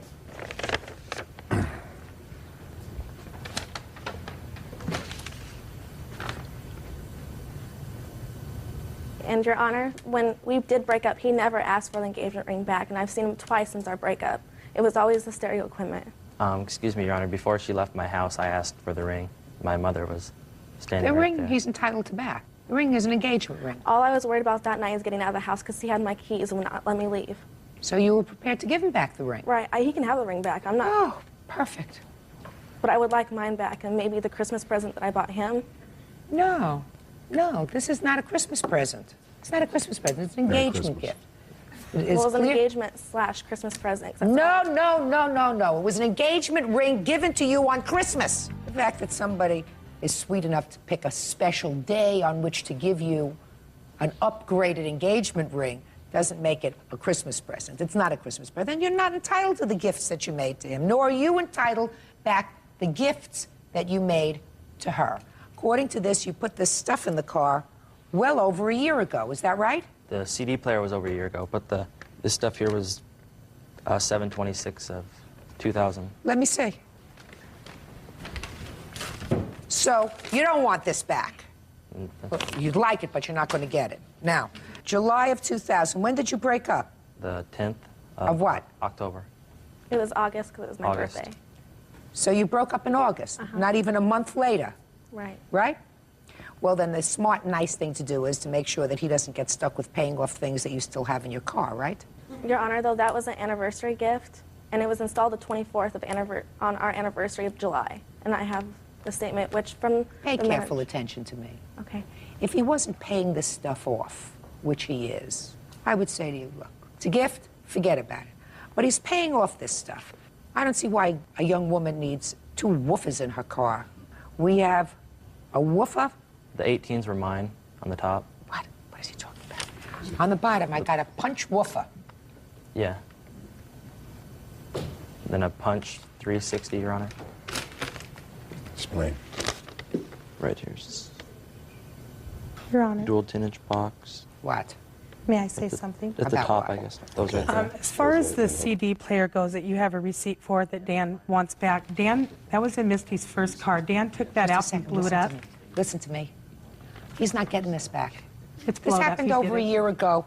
You're her mother? I am. Okay. So let's talk reasonably. 2 young people. Just a second. Let me figure this out with Bert. That stuff is in her car. This stuff down here is in his car. Okay. How old are you? 19. How old are you? 19. All right. So you have 2 babies. 2 babies? Yeah. Do you work? Yes, Your Honor. What kind of work do you do? Construction. And you? A sales clerk. So they have limited amount of money. In order for him to buy that ring, I guarantee you he had to either save up for a long time or go out on credit for a long time. Why you chose to become engaged when you were 18 years old, I don't know. Why you chose to extend yourself financially, either one of you, I don't know, but you did. But at age 19, if they broke up, he's going to get this ring back. Hopefully he'll be able to sell it. But here, the end of July, he installed all this stuff in her car. 2-3 weeks later, they break up. For whatever reason. It seems to me he should not be stuck with a bill that he's paying off. She's not paying off any bills, right? No, but because she paid for the gifts that she bought him on their anniversary, like the $100 she gave him, taking him to dinner and the movies, being that she paid for that and his is on credit, he should be able to keep his and she has to give her gifts back. Are you telling me, madam, that during the course of their relationship he didn't buy her gifts? Oh, he did, yes. Of course, they bought each other gifts. They bought each other gifts. Those gifts were all paid off. Correct. The only thing that's not paid off is this equipment that's in her car that he's paying off. Correct. And he's going to be stuck with paying this off from his job at 19 for a very long time. Stuff that, in my judgment, are not necessaries for your daughter. couple of woofers and tweeters you don't need. You put in a little radio, that's an AM/FM radio, you turn it on, you listen to music, and you turn it off. When you have limited funds, you don't spend $700, $800 to put equipment in a car. That's stupid, especially when you're saving up to get married, which I assume you were. You want to give him back this equipment? No. Well, you're going to. Court will draft an order that the items purchased on the 24th of July will be returned to the... And, Your Honor, do I get my engagement ring back that he still has? Women do not give men engagement rings, madam. Women do not give men engagement rings. You know that. Could have been a friendship ring, could have been a ring to show your undying devotion, but no man that I know ever got an engagement ring. Now, the only problem that you have, Mr. Hooker, is it's going to cost money to get this stuff removed. I know the guy at the stereo shop. He'll probably remove it for free for me. You think he will? Yes. You will pay the cost of doing that if there is a cost to remove it, because her car should be in the same condition as it was before. You got it? Yes, sir. What? We'd just soon give Danny the monetary money, the money value of it, instead of having it No, taken I think out he of should the have car. it back because he may have to sell it. And what price do you fix on items that are used? I'm ordering her to give back what he purchased. In the condition that it's in now? Yes, I assume that your daughter's not going to do anything to vandalize anything course that's in not. the car. Thank you, that's all. Thank you, Your Honor. Parties are excused. You may step out. I'm just glad that engagement comes before marriage and I had time to realize he was a loser. Won't be getting engaged for a long time. I'm just glad it's over and I can move on with my life. And now the next case. All parties on Bucavalis versus Welch. Step forward, please. 41-year-old customer service rep Lorena Bucavalis and her son, 14-year-old Matthew, are suing Donna and Clifford Welch and their son, 16-year-old Thomas. Matthew says Thomas won't return a gold chain he allowed him to borrow. Okay, I'd like the parents to all be seated, please, because the parents weren't there. Mr. Bucavalis, according to the complaint that I've read, you and some friends went into a convenience store, and the convenience store is, I assume, owned by you two folks. And this is your son. Yes. And your son was working there on that day. And while you were in there, the defendant commented upon a gold chain that you were wearing. Right. How many friends were you with? 2. And what are their names? Eric and Roger. Had you ever been in this store before? Nope. Is it near your home? Nope. And you had never seen this young man before? School, nothing? You didn't know him at all? I know who he is. Yeah, I've seen him in school before. Did you know his name? Yeah. Hmm? Yeah. Let's try yes. Yes sounds a lot better in court, okay? Had you ever exchanged words with him? No. You never said hello, goodbye, nothing, but you knew his face? Yeah. From Yes. school. What happened when you got into the store? Well, we went in because Eric wanted to buy some gum and some soda, and we were talking to him because Eric and Roger are friends with him, and he commented on my necklace. And What? He commented on my necklace, and I asked him if he wanted to buy it because I was looking to sell it. That's not true. Yes? And he said, all right, and I let him hold on to it for a day, and he said to come back the next day to pick it up, and he's going to say whether he wanted to buy it or not. Mm-hmm. We left. Next day we came back, and I asked him about it. He asked how much he want for it, and I said I didn't want to sell it anymore, and he said he lost it. Okay, now I'll hear you. He came in the store, right, and they were looking around and stuff, and they asked me if they could buy cigarettes. And I told them no because I knew how old they were in school and stuff. So they just started threatening me, saying that they were going to come back to me somehow and pay me back for not selling them cigarettes. And that's all you know about anything? Yeah, and then a few days later, they said that I stole his chain and stuff like that. Had you ever had any trouble with him before? No. Where are your two friends, the two friends that were with you? In the store with me. Where Well, were they they're not today? here. They couldn't come. Why? Their parents wouldn't let them. By the way, where had you gotten that chain from? St. Thomas. St. Thomas? Yeah, it's in the Virgin Islands. Was it a gift or did you purchase it yourself? Purchased it myself. When you were there on vacation? Yeah. Yes. And how much was it? $300. When you came home that day, did your mother ask you where the chain was? Yeah, and I told her. Would you step up, please? What day was this, by the way? It was June 24th, the day I went in the store and he asked about it. Okay. You're his mom? Yes. Tell me about the day that he allegedly gave this chain to the defendant. Do you recall him coming home that day? Yes. Was there any conversation about the chain? It wasn't that day, it was the next day. We had talked about the chain. He said he was going to the sandwich shack, and I had asked him why, and he had said that he had gone down there the day before with some friends, that Tom had commented on his necklace. Tom was thinking of buying it. Matthew had allowed Tom to have it for a day, and Matthew was going back the next day on Sunday to get the necklace back from Tom. So it was only after he said he was going back to the sandwich shop and you asked him why that he told you about this arrangement he made with the defendant? Yes. Your Honor, I was there the day that the Matt and three of his friends came into the store. Okay, let me hear you. He was talking with Tommy out front by the cash register for about 15 minutes. When they first came in, I went out, and he said that they didn't want sandwiches. So I went, back to my regular business. About 15 minutes, they're still out there. I walked around, and they decided to leave. And that's when I asked Tommy about it, and Tommy said that they wanted to buy cigarettes.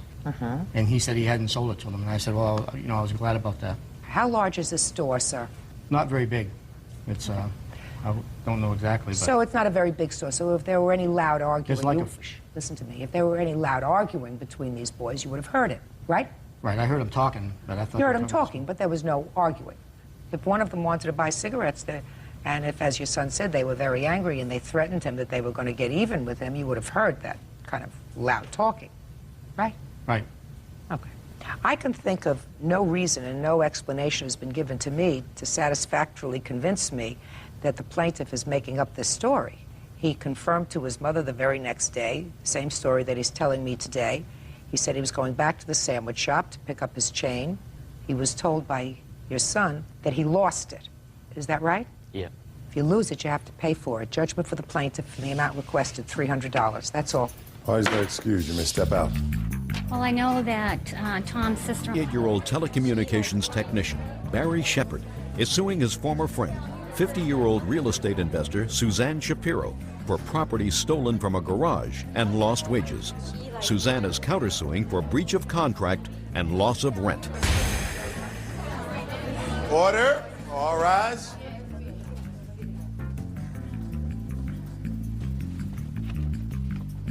Now, this is case number 549 on the calendar in the matter of Shepard versus Shapiro.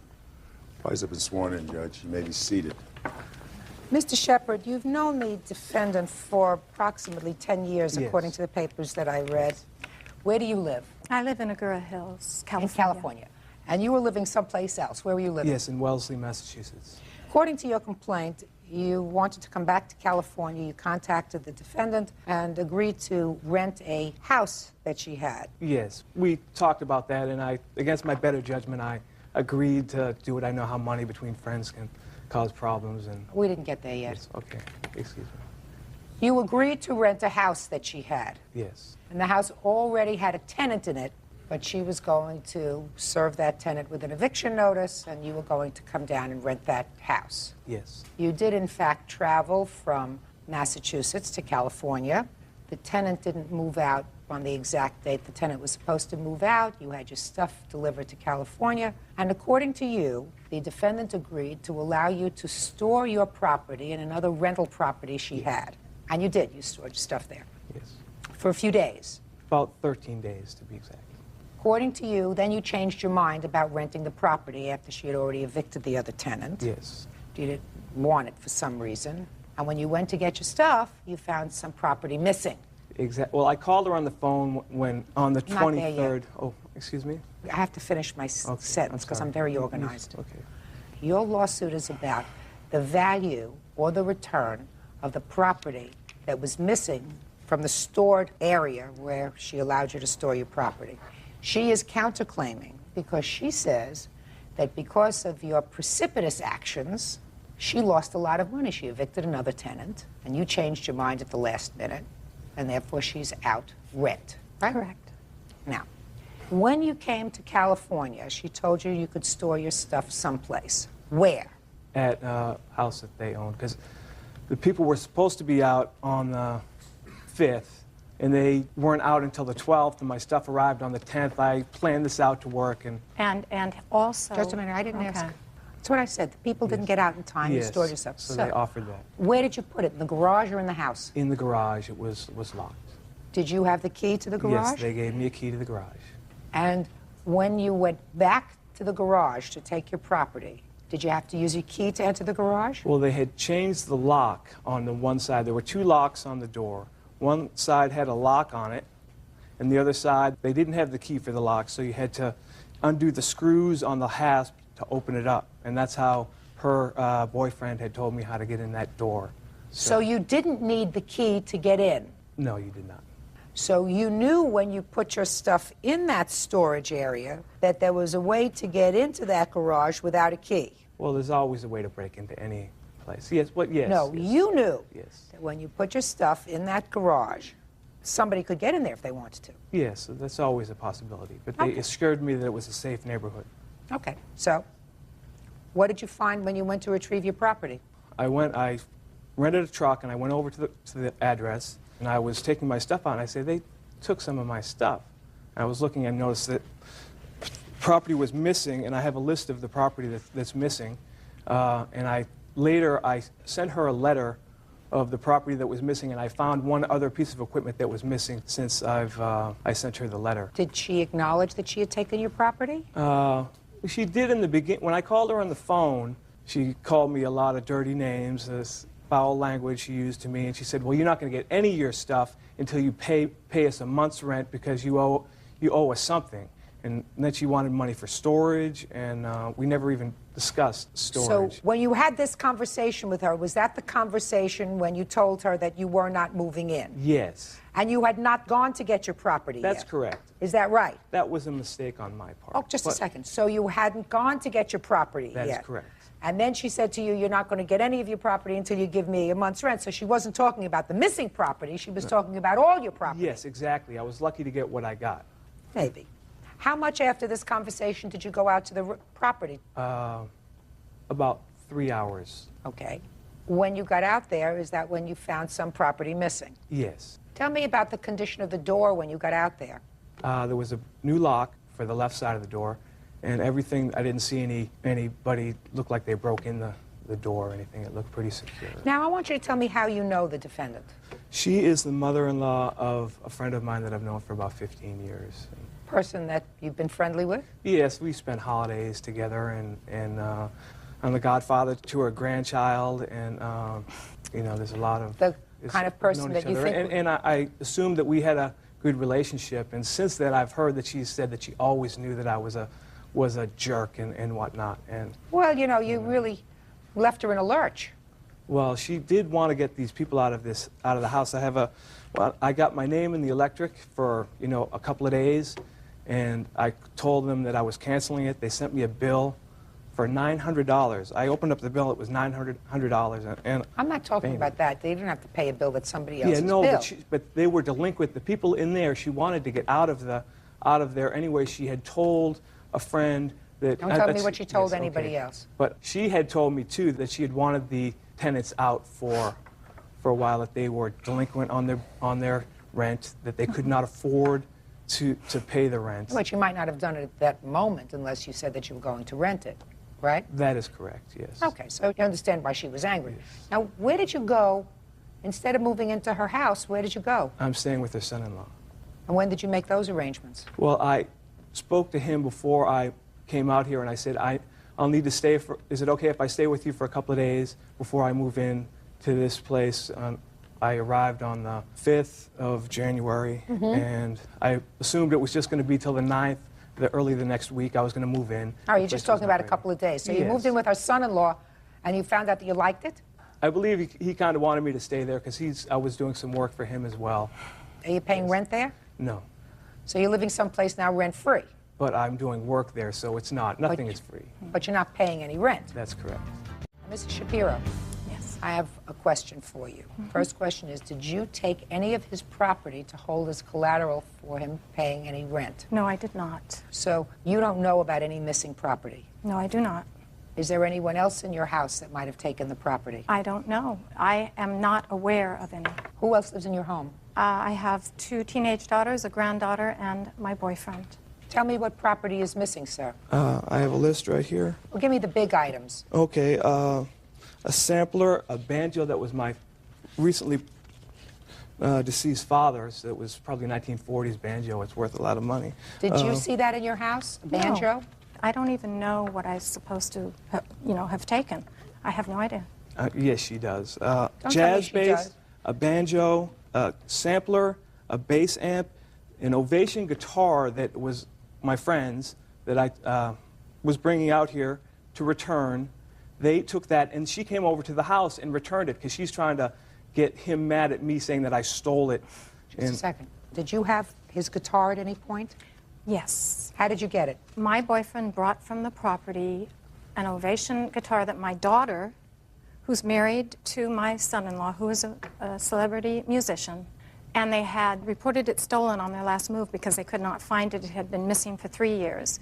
I guess my boyfriend had called Rick, my son-in-law, and he said, well, I have it here, and so I returned it. How did you get it? He put it in storage. I don't know how. How did your boyfriend get it? Well, he manages my properties. So your boyfriend had access and went into this Yes. property. So you may not have been to the property, but it's very possible and probable that your boyfriend did go into the storage Oh, unit. yes, we have tools there.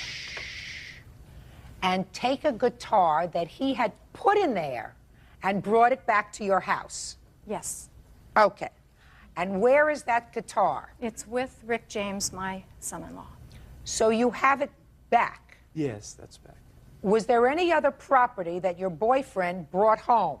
No, not at all. Well, Mr. Shepard, you may be suing the wrong person, sir, because you don't have any proof that the defendant personally went to your property. She is under no obligation with regard to that property. You took your property there of your own free will. You could have put it in you store it, what are they called? Jiffy store, or you store it, or... Yeah. But you understand, storage units. That would have been something that you could have done, but you chose to put it where you did. And absent proof that she actually took your property, I can't find her responsible for it monetarily.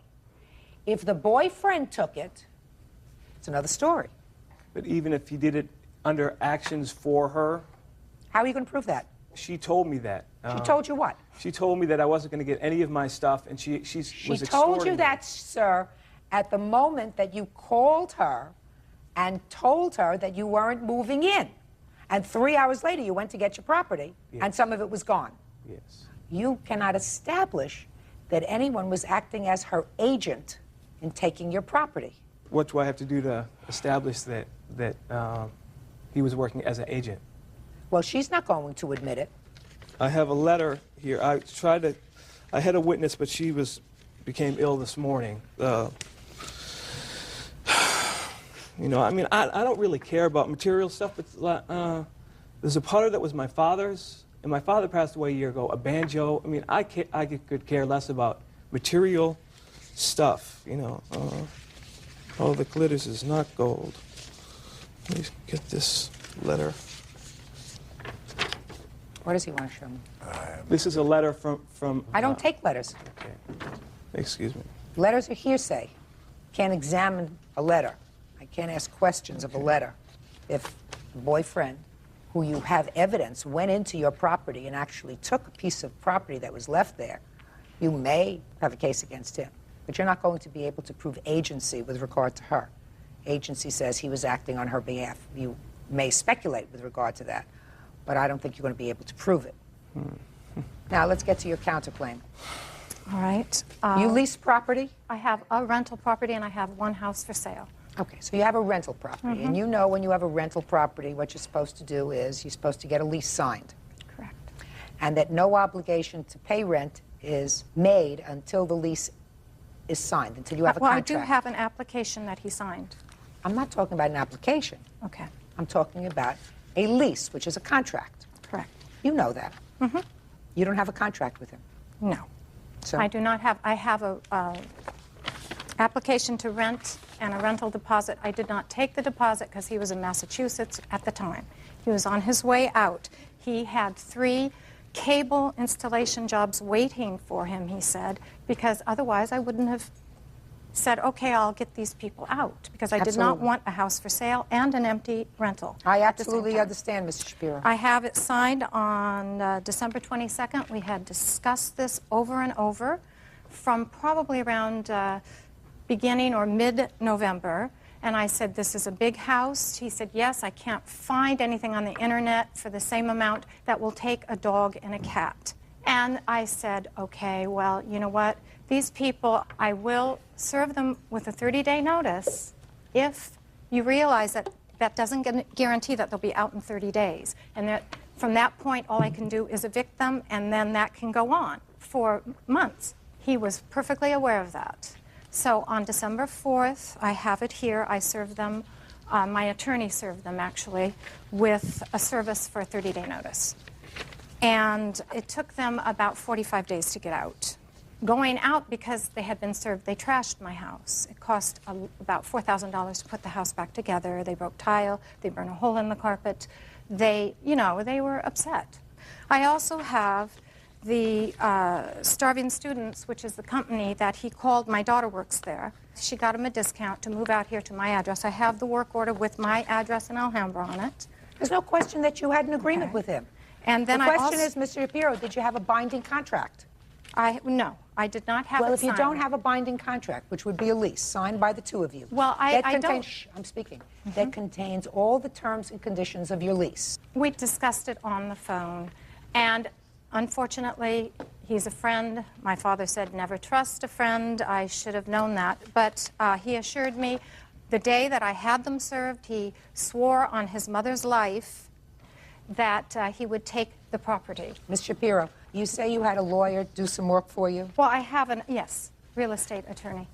At some point, did you speak to the real estate attorney and ask the real estate attorney whether you had a case with regard to suing the plaintiff for damages for not taking this property? I did speak to a friend of mine who's a California arbitrator who said that in the state of California, a verbal agreement is binding, and that since he had put the utilities in his name, that it did show intent. Oh, I believe he had an intent to move into your property at the time he moved out there.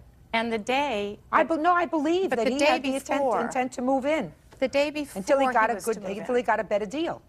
Exactly. That's why you have a contract. Well, I was shocked at the total disregard that he had for the fact that I do have 2 dependents and I take care of my granddaughter, and this is my business now. I'm a retired registered nurse of 23 years. I'm trying to do real estate investment, and I'm learning the hard way. But this man is now sponging off of my celebrity son-in-law like he has before, and is in total disregard of my financial arena. He does not care. All he cares about is being in the celebrity home. Let me ask you this question, Ms. Shapiro. I'm going to make you feel a little bit better. Maybe I'll make you feel a little bit better. Not a lot better. You evicted these people, and they were very angry. Well, no, they got out. I didn't have to evict them. Okay, but they were very angry, according to you. And they trashed your house. And you spent thousands of dollars to put it together. Irrespective of when you served them notice, unless you let them move out on their own time schedule. If these are the kind of people that would trash your house, they were going to trash it, right? Not to the extent they did. You don't know that. Well, But they I did, don't because know, it takes but- a certain kind of person to cause damage to somebody else's property and then feel as if they can walk away from it. I assume that you brought suit against them. No. Why not? Because you can't get blood out of a turnip. The lady is now, she was an MTA bus driver. She was on strike, you know, on and Okay, on so and you on. decided not to proceed with that. Is the house rented now? I just rented it on the 15th. I got what I was asking from Barry. Okay. And I do have pictures of the garage and the lock and how incredibly flimsy it is, and if you want to see them. I have to believe you when you say you do not have his property, because he has no proof that you do have his property. She's lying. No, I'm not lying. You can't feel that from her? You can't feel that she's lying? What do they say? You know she's lying because her lips are moving? Case is dismissed. Parties are excused. You may step out. Administrator Frank Zott is suing former landlord, 45-year-old technical writer Felicia Berger for the return of rent, a security deposit, and for moving expenses. Order. All rise.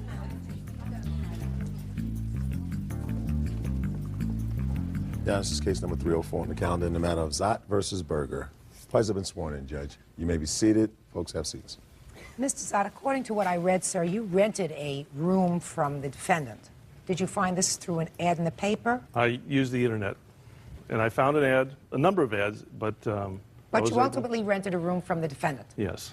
And what was the monthly rental? $550. So far correct? Yes, Your Honor. Your complaint states that you were there about 2 weeks, and you were forced to move out because of the defendant's unruly boyfriend. That's right. You not only paid her in advance the $550, but you also gave her a $1,000 deposit. And you minimally want that $1,000 deposit back. You also want moving expenses and some retroactive rent. She actually did give me back $900 of the $1,000 deposit. Did you cash the check? Yes. So what do you want? I would like to be reimbursed for the second half of the month, which is the time that I didn't stay there because I felt that I was being put in a potentially violent domestic situation. Well, why don't you tell me about that? Well, Felicia, at first, Felicia was working in San Francisco, and I was shown the apartment by a friend of hers named. And Felicia came back for the weekend. That's when I first met her and gave her the cash money for the first month's rent plus a $1,000 security deposit. And the next day, when she was going to fly back to California, that's when she told me, oh, incidentally, I have a boyfriend who has been causing me a lot of trouble in the past, and sometimes he gets drunk and bangs on the doors and windows, and if he comes around, make sure you don't let him in. And I had already paid her for the month's rent, and I really had to start work the following Monday, and I was in no position to try to find another place to stay because I had just moved. And then Felicia left. After about 10 days, she got homesick and came back to her house in Palm Beach Gardens. The second day that she was back, at 1 a.m. in the morning, I'm sleeping in my bedroom, and somebody is banging on the side door of the house and making a big commotion out there. That's the first time it had happened? Yes. Okay. So I didn't say anything to Felicia about it the next morning, but I immediately made up my mind. You know, what she told me about this guy is absolutely true, and I didn't want to be there if it happened again. I immediately went on the internet again trying to find another place to rent, and I decided that I would move into another room. And the second incident happened the day after the banging on the door incident. I was sitting in the living room watching TV, and the side doorbell rang. Felicia went to answer the door, and I could hear the conversation, but I couldn't see who was involved. Somebody is asking Felicia, whose bicycle is that over there? Because he saw my bike. I had a bicycle. And she's being evasive and not telling him, oh, that belongs to a guy I'm renting a room to. She's saying, oh, that belongs to some guy. And he says, who? What do you mean, some guy? And, oh, what does it matter? It just belongs to a guy. And I'm wondering, why isn't she telling him that this belongs to a guy who's just renting a room? So she lets him in the house, and he comes walking into the living room, and I feel like I have to diffuse this situation. I get up and introduce myself. I say, hi, my name is Frank. I'm renting a room from Sheila here. Her boyfriend gets an agitated look on his face and takes her into one of the other bedrooms, and they have a heated conversation in there, and he leaves in a huff, once again confirming to me that, you know, there's some potential friction here that I want to get away from. And so the day after that, I think, is when I actually left Felicia a note explaining to her why I left and asking for the second half of my monthly rental back. Okay. I'll hear you. I rented a room while I was working in Silicon Valley, California. I'm a consultant, and I do have to travel frequently. Frank moved in and did give me the $550 for the month's rent, as well as a $1,000 security deposit. It was my home, and I had a lot of personal possessions there, and he offered to give me the $1,000 to show good faith. I went back out to California to work. When I returned... Did you have a conversation with him before you went to California? And did you, in fact, tell him that you had a boyfriend who sometimes gets a little out of hand? Your Honor, I do not recall that conversation. Well, if you don't recall it, then I have to believe that what Mr. Zott says is true. I told him not to let anyone into the house. Now you remember. You just said you didn't remember. I said I don't recall the specifics of... Okay, well, he recalls the specifics, and I have to rely on his version. The house... Did you tell him about not letting anybody into the house before or after you accepted his $1,550? It was the time I was leaving for California, after I accepted the money. Okay. Did you ever have a restraining order against this boyfriend of yours? No. Had you ever applied for a restraining order against this boyfriend of yours? I did at one time, yes, and I withdrew it. When? It was I've got it right probably here. a year before Oh, you do? Yes, May I Your Honor. see it? How'd you get a hold of that? I went to the courthouse thinking that I might have to prove something like this. You're so smart. You're so smart, sir. Well, you remember what you said in this application for a protective order about the boyfriend? Yes, Your Honor. This is not a one-shot deal. These are many dates. You say he came to the door while he was drunk, trying to break the door down. Police were called. He left a message about you being with another man, threatening you, that he called again on the same day, questioning you about kissing a man on your patio and spying on you. He threw a kitchen knife at you and prescription glasses. I mean, this is pretty violent behavior that you're describing here. Yes, Your Honor. After you filed for this protective order and withdrew it, did you continue to see him? Yes, Your Honor. Well, didn't you feel, Miss Berger, that you had an obligation to tell someone to whom you were renting a room that this potentially hazardous situation might be difficult? Your Honor, seeing as I was 3,000 miles away in California, I felt that the boyfriend would not be anywhere around the house. But he was. In the early morning hours, which precipitated his starting to look for another room. Your Honor, as the plaintiff stated, he did not tell me of this situation. I was not aware of this situation. You don't have to be aware of it. He has to be aware of it. Well, he did not see who was at the door. You know who was at the door. This is a potentially dangerous situation. You had a boyfriend who had in the past threatened you over seeing other men. Here you had somebody who was living with you. Your boyfriend clearly was unhappy about that as a result of the conversation. Your Honor, he was not living with me. This is an investment property. I do not live there. It is not my primary residence. Living in your home. I was in California. This is a rental property. Miss Berger, when you came back from San Francisco, did you sleep in that house? Once or twice, yes. I don't care, once or twice, yes. You were living in San Francisco, but when you decided to come home, that was your home. You weren't renting him a whole house, you were renting him a room. If this wasn't your home when you were in town, your boyfriend would not have come over to visit. Wasn't his friend. Your Honor, when I came back from California, I pulled into the driveway to see my cat outside in the driveway with his ribs sticking out, panting and thirsty because he had apparently been left outside for 3 or 4 days. I walked into the house, which smelled like someone died in there because there were raw chicken parts left in the kitchen. The place stank to high heaven. That's ridiculous. The laundry, I had rented the house completely furnished with sheets and towels. When he left the house, he didn't bother to do his dirty laundry. I don't do dirty laundry. I had to clean the house because it was such a pig pen. Did you tell me that you left him to babysit for your cat? Yes, you did. You just told me this wasn't your home. How do you leave animals in some place because that's not I was your home? working in San Francisco and I was not living Did you in tell him you were Florida. going to leave the cats there before you took his money? Yes, I did. Judge, she asked me to do her the favor of taking care of her 2 cats while she worked on this job temporarily in California. I was happy to do it. And the cats were well fed, well cared for.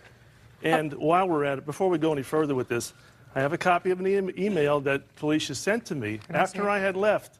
Told me I can come back anytime I want to. She's sorry that I left. No mention about me being anything other than an ideal tenant. You say, Frank, I'm so sorry. I don't know what happened. Scott, I assume that that's the boyfriend, has tried to ruin everything in my life, my friends, finances, and jobs. Of course, I will give you your half-month's rent back. Anyway, wherever you went, if it doesn't work out and you don't like it, please know you can come back whenever you want. That doesn't sound like somebody who came home and found their house stinking. Sure doesn't. I was so shocked when I went to the house and got your note. So he left a note in the house. Your Honor, I was shocked. I walked in and I saw the cat outside. I walked in and I was like, oh my God, I can't believe he moved out, and I left. Give me a break, Ms. Berger. Nobody writes this kind of a note. I feel terrible for your inconvenience. Scott would only have bothered me, not you, so I tried not to be around much. Now, Mr. Sy, you want moving expenses, emotional distress, all that other kind of stuff. Let me tell you this. Sometimes you move into an apartment and it has roaches. This one had a roach and it had a name. But that doesn't mean that you're entitled to all this other stuff that you're suing for. You are, however, entitled to your $325, which represents the other 100 from the 1,000 and half a month's rent, because I find that you had good cause to move out. That's all. Half a month's rent on $550. That's $275. $275. Just a second. Just a second. My mathematician. Hold it. $375. $375. Thank you, Bird. Quite welcome. Parties are excused. You may step out. The only thing that's a little disappointing is that Felicia still is living in some fantasy world. You don't leave a house in South Florida with no air conditioning and leave garbage in the kitchen so bugs and roaches can come into your kitchen. It was disgusting. Judge Judy is a cultural icon, and I really think she did a great job on this case. And now the next case. All parties on Faulkner versus Brannon. Step forward, please. 44-year-old utility worker Steve Faulkner is suing neighbor 53-year-old factory worker Juanita Brannon for having him falsely arrested. Juanita says she had Steve arrested when he violated her restraining order.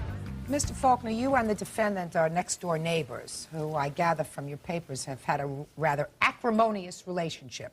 So bad that there is a protective order against you that was issued by a court. Now, your complaint, Mr. Faulkner, states that the defendant had you falsely arrested for violating this protective order, and you want her to pay all kinds of damages for having you falsely arrested, mental anguish, et cetera, et cetera. When was the protective order issued? 5/15 of 2000. Can I see it, please?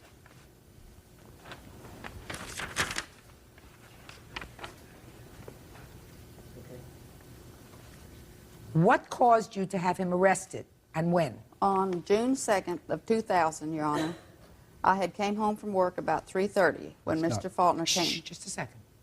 When Mr. Faulkner come home from work, he did not stop his truck, but he pulled up close and he said, "This beer's for you." About 6:30 that night, he was still drinking, wandering around out in his yard with the camcorder. He come across the road, the easement, had a camcorder like this and a beer and this, and he said, "Again, this beer's for you. I want to take some pictures," and the sign's going. What sign? Oh, we have an RV sign that's on our property. Here's some of the pictures. I've got a whole bunch of them, but there's a few of them. And so he was taking pictures of a sign. This is from originally case, but he was taking pictures of that sign because he's going to knock it down again. What sign were you photographing, sir? The RV park sign that they put in my driveway the day of the accident. Is this the sign? No, ma'am, that's an old sign. I'm not interested in these pictures. I want to see the sign that he was photographing. You have a picture of it? Yes, ma'am. I got a VCR picture of it, recording of it. I want to see that. So would you put that in, Bert, please? And there's no question, Mr. Faulkner, that you were, in fact, videotaping this sign. Yes, ma'am. All right. But I do not even drink, Your Honor. That's the sign that you were videotaping? Yes, ma'am, that she stuck in my driveway for 30 years, that we used for 30 years. That is not his property. But do they have an easement to get onto their property? Their easement is in the back of the RV park. So he's videotaping the sign. Did you call the police? I asked him to leave, and he turned around, and that's when he said, "Again, this beer's for you."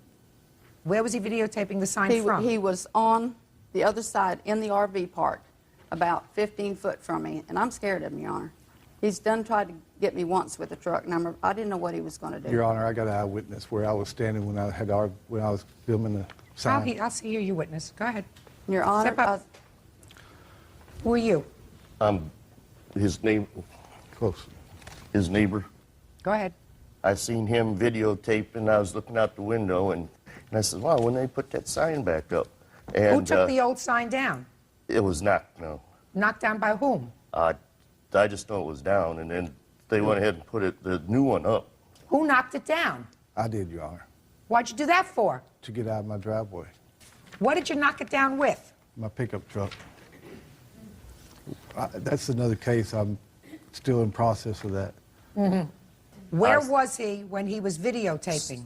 Right on the edge of the driveway going in, their road going in, on the pavement, right next to the sign. Staying on my property at all times.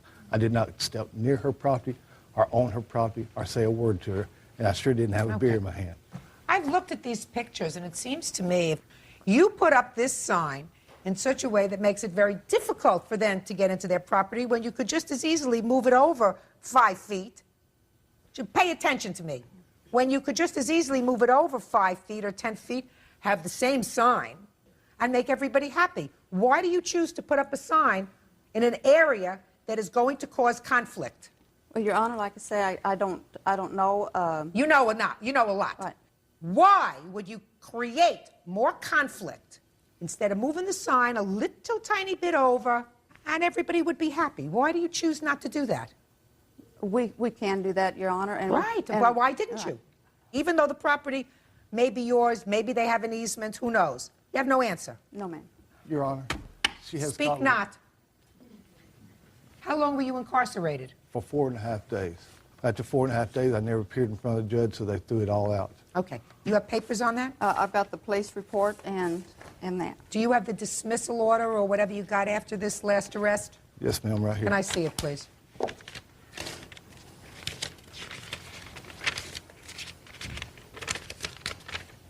Well, were you ever charged for violating the order? No, ma'am. Never charged. How come you didn't tell the sheriff he said anything about cursing at you with this beer? No, he didn't write it in there, but I told him. It's not here. The officer would have recorded that if you said it, because that's threatening. Do you understand? Yes, ma'am. So you're a fibber. You didn't tell the police the whole story, madam, because you certainly were able to lie to me here today with the same kind of face that you probably spoke to the police. I have another problem with what you do, Miss Brennan, and that is being not neighborly is a very stupid thing to do. You can make the same statement that this is an RV park and people are welcome and you offer certain services and move that sign over to property which would not interfere with anybody else comfortably getting onto their property. You choose not to do that. You choose to make a problem. What does it give you except satisfaction to put the sign where you think is your property? You're not using it. I mean, they're not building the Empire State Building on your property. So I think that you misstated the facts to the police officer that he, in fact, came onto your property. That's what I believe. Judgment for the plaintiff in the amount of $1,500. That's all. Thank you. Excuse me, step out. He wants our land to... 3-year-old grocery store clerk Jason Bulkey for damaging her rental car by hitting it with a bottle. Jason says the car was damaged because Mary wrecked it while driving drunk. Order. All rise. Quiet in the courtroom. Now, this is case number 85 on the calendar, the matter of Carrigan versus Bulkey. Parties have been sworn in, Judge. May be seated. Folks, have seats. Ms. Carrigan, it is your claim that the defendant, who is your boyfriend's brother, caused damage to your rental car. And That's he did correct. that in a purposeful manner. Want to tell me when this happened? This happened on the morning of January 28th. What time in the morning? About 8 a.m. Where were you? We were over at a mutual friend's house. What were you doing there? I was driving by to pick up my rental car I had let my boyfriend use to take his friends home. Okay, so your boyfriend was driving your rental car. Correct. Took his friends home. What time had he taken your rental car? About 15 minutes before that, and I had gone home. What, were you partying all night? We were at a friend's party the night before, yes. So everybody was drinking all night? Not all night. We stayed there the night prior and came home in the morning. So everybody was partying all night? Correct. Okay. Why did you have a rental car? I had a rental car because I had been in an accident prior to this about a month before. When you drove by there, you were driving another car? I was driving my boyfriend's car. And he took the rental car to take some people home? Correct. 15 minutes before you arrived, and what did you go there for? He was supposed to be right back, so I went to go find him in the car and went to go get something to eat, and I was driving by and noticed that the car was parked there, so I stopped. Okay, go ahead. I had also noticed that his friends that were with him that evening had bought beer, and I was upset and wanted to switch cars and wanted to leave. Unfortunately, we ended up arguing. He wouldn't give me my keys so we could switch cars, so I would have the rental car and he would have his car. We argued. People came out of the house. We were arguing quite loudly. Once I got my keys, his car was blocking the rental car in. So you couldn't pull out? Correct. Okay. Everyone was in a frenzy, really upset. And from the back of the house... Why was everybody in a frenzy? What were you It was yelling early in about? the morning and we were arguing. What were you arguing about? Because he wouldn't give me my keys. And once I received my keys, I got in my vehicle, the rental car. The defendant and his girlfriend, which is here as well, came out of the back of the house. She went into the house and he came and punched the driver's side window. I was in the vehicle at the time. Did he say anything to you? I couldn't hear. I was in the vehicle. The windows were rolled up. Okay, so he punched the window. You admit that you punched the window? Yeah, with an open hand. I hit the window. Whatever. You admit you punched the window, that the window did not break? It was the other window, though. The window didn't break? No, I hit the passenger window, though. Go ahead. I'm sorry, but he hit the driver's side window with his fist. Whatever. And it didn't break? No, that's correct. Okay, so continue. He stepped back, picked up a bottle, and threw it against the driver's side window. Fortunately, it did not hit the window. It hit the side panels, causing them to chip and causing both the driver's side and the driver rear side to chip as well.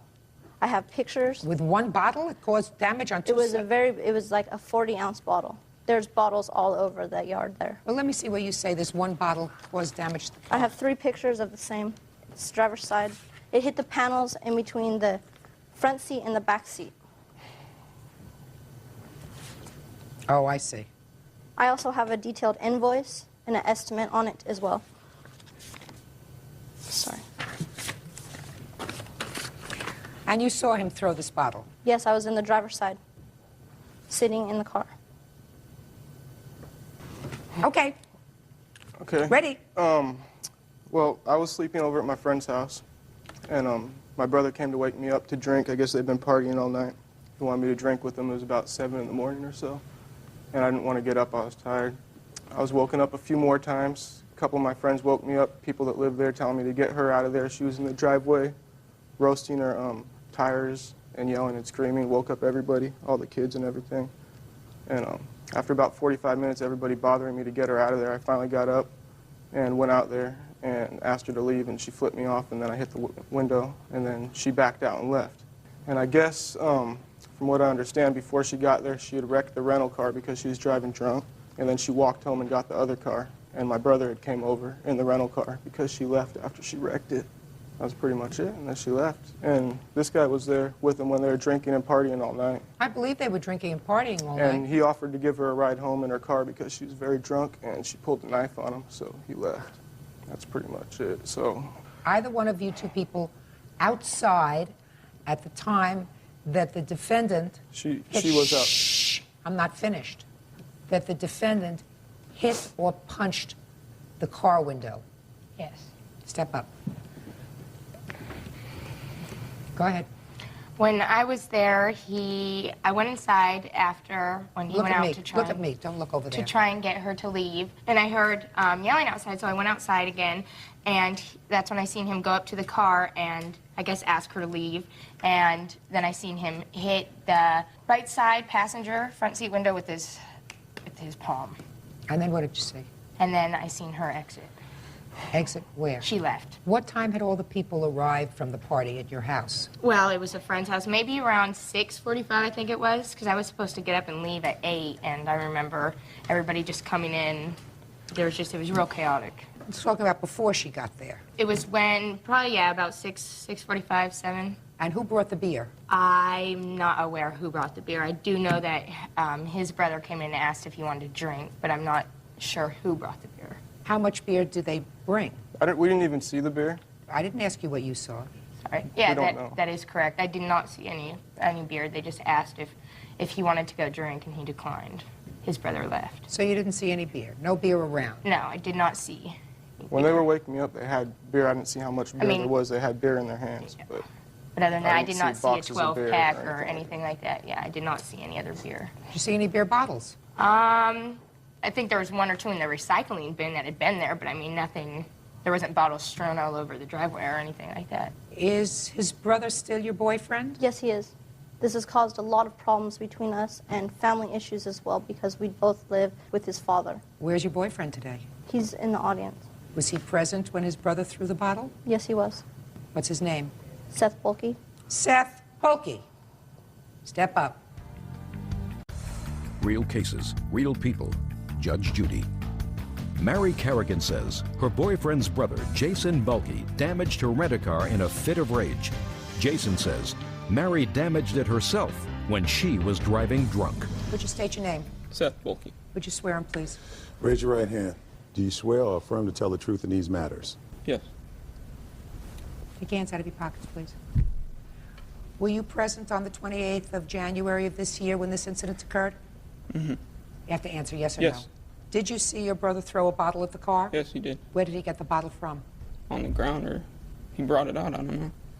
But you actually saw him physically throw the bottle at the car? Mm-hmm. Thank you. You may be seated.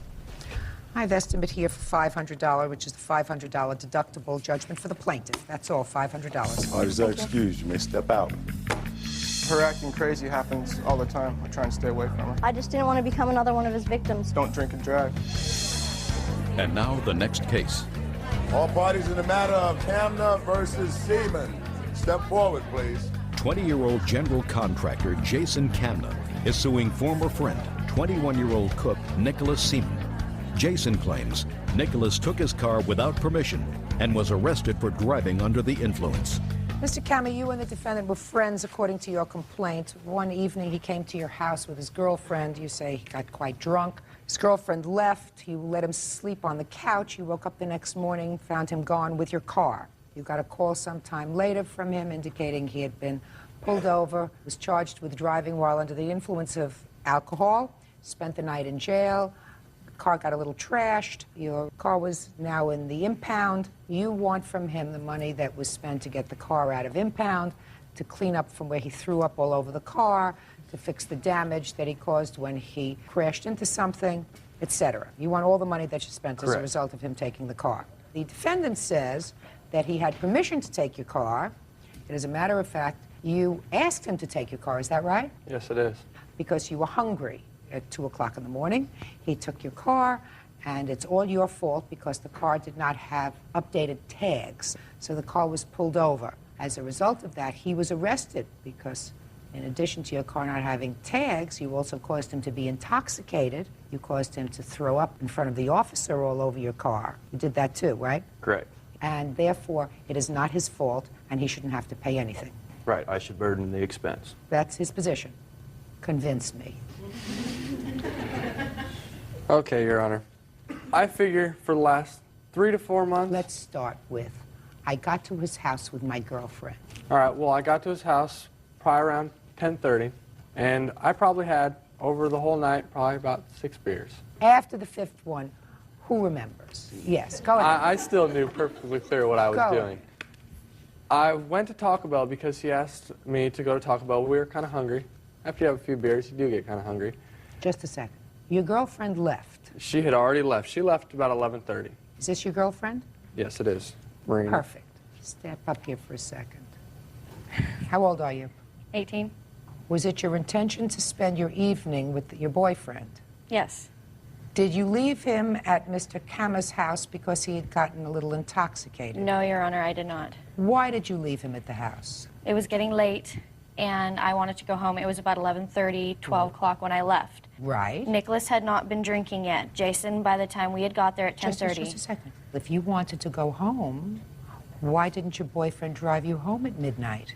He was going to stay with Jason. Was that the plan, or was that the plan once you got there? No, that was the plan. He was going to stay at Jason's house that night. Okay, and he hadn't been drinking at all? No. Go ahead. And by the time that we had gotten to the house, Jason had already had alcohol in him. So Jason was drunk? Yes, and the reason why I left at 11:30 is to go home because it was getting late, and Jason was being rude to me because he was drinking. And I didn't want to put up with it, so I left to go home. Jason was being rude to you? Yes. Was he being rude to you in front of your boyfriend? Yes, he always He has. does it quite. Shh. Go ahead. He does it quite frequently, Your Honor, actually. Really? Yes. Then why would you put your girlfriend in a position of going to his house for even a minute while Jason was drunk and being rude to your girlfriend? Your Honor, I'm not asking you a thing. Well, honestly, I've been really, really good friends with him throughout the past year and a half. Wonderful. And how long has she been your girlfriend? 5.5, 6 years, off and on. And he was being rude to her that evening? Yes. Did you hear him being rude to your girlfriend? Yes. And what you do is you say, I'm going home with my girlfriend. You couldn't drive, is that right? You have no license. That's right. Is Your that Honor. right? And that's a result of driving while under the influence of alcohol? The reason I had my license suspended was because I had too many tickets. And Tickets actually, for what? for speeding. And I was just... I'm not finished. So your girlfriend was doing the driving. You bring your girlfriend over for an evening at Jason's house. He's drunk. He's rude to your girlfriend. So you let her go home at midnight and you stay. According to your answer, sir, it was 2 o'clock in the morning when you got hungry. Is that right? About 1:30, 1:45. It was 2 So o'clock when we got pulled over. I'm speaking. And according to your girlfriend, you had had nothing to drink before she left. Is That's that right? right. So in the span of approximately, according to you, an hour and a half, you consumed 6 beers. Yes. Yes, Your Honor. That's a lot of beers in an hour and a half. That's true. So you were pretty drunk. Yeah. When I Now- was pulled over, I was. At the time, when I left the house, I could still walk perfectly straight line. Okay, so you get pulled over, and you ask for your license. You got a suspended license. There were no tags on the car. Tell me about what happened when you threw up in the car. I Well, want to hear all about that. I figured it was probably just my nerves. I Tell was me about really, it. really The police nervous. officer pulls you over. When the police officer pulled me over, he comes to the window and he asked me whose car this was. I told him it was my friend Jason Kamnas. And I said it wasn't even 2 blocks away from the house where I got pulled over. When I left Jason's house, there was a cop parked right in the I front. don't care. I want to know when you threw up in the car. Okay.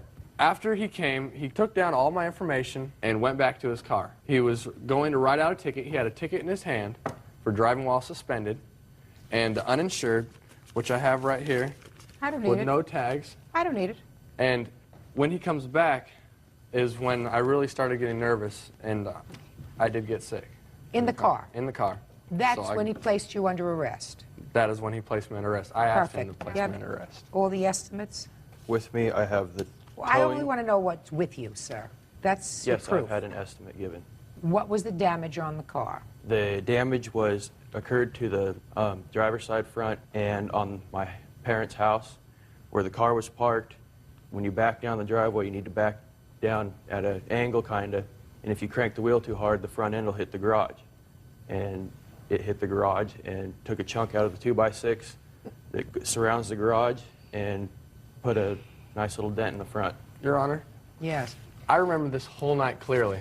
And every single thing I said to the officer, everything I did the whole night, and I do not remember hitting that garage once. That's too bad.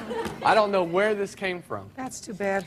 And the dent in the left front bumper, he ran into his brother's car What? about a month ago on the right rear side, and he did not remember running into the car either. That's what he told his brother. Why weren't there tags on the car? Because I couldn't pass the Department of Environmental Quality. What kind of car is this? It's an '83 Dodge Rampage, Uh-huh. and basically it was negligence on my part not having. What's $575 from That this rental resulted after the car. I got it out of impound, and when I got it to drive it, there's puke everywhere, and there was a knock in the motor, and then the motor seized up. I don't know if that's because when the car was sitting there idling, it tends to get really hot, and if it wasn't shut off, it could do some damage. I'm not paying for a rental car for you, sir. What other damages did you have? I had my towing fees, and I have missed your towing 6 fees? 6 days of work 6 days of work, why? because I had no car. You had I no car anyway. They had expired tags. Well, all I needed was a temporary permit. You didn't have it. Correct. So you had no car anyway. Well, I guess technically no. Right. So if your car isn't registered, you have no car. You have to be responsible. You drive a car, it has to be registered, it has to have proper insurance, but that doesn't mean he can trash your car and say it's not his fault because it didn't have good tags. He was drunk when he took it. He shouldn't have gotten behind the wheel of the car while he was intoxicated. He's got to pay for certain basic fees. If you had had the car cleaned and detailed, I would have charged him for that too. Your Honor, I offered to clean the car first thing the day I got out of jail. I apologize for everything. We went there to go get the car out of the impound, and we got almost completely there, and we had to turn around because his license was expired. And So you I got don't in the think car he had anyway. insurance, too. Who was driving? Me. She was. I had just taken, we were just getting ready to take Jason to the impound so he could get his car out, and he said, wait, I cannot go. I don't have insurance and I have an expired license. So he had no car anyway. So who cares whether he rented it? How did they rent you a car? Well, the fact of the matter is I did have insurance and a How did they valid rent you a car if you had an expired license? driver. It was not expired. What was it? It was valid. It was a valid Oregon driver's license. Your Honor, he stated clearly to me that it was not it was already expired. And that he had no insurance. Well, in order to rent a car in the state of Oregon, you have to have all the proper I would say so. That's really interesting. insurance. That's really interesting that he was able to rent a car. Who knows? In any event, he owes you $243. Team match, let's go.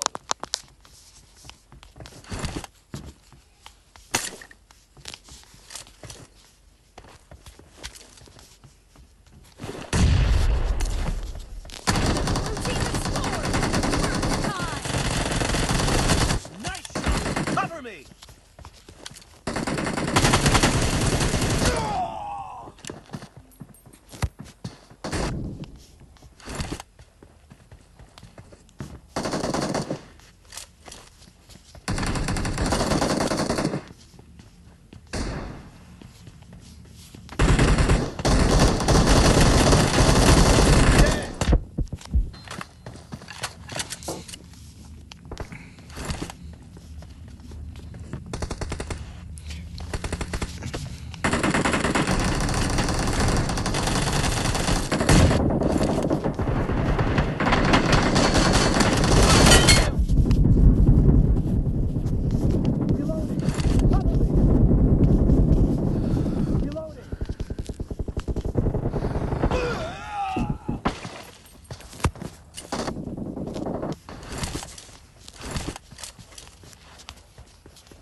अंदर होके भैया side थी।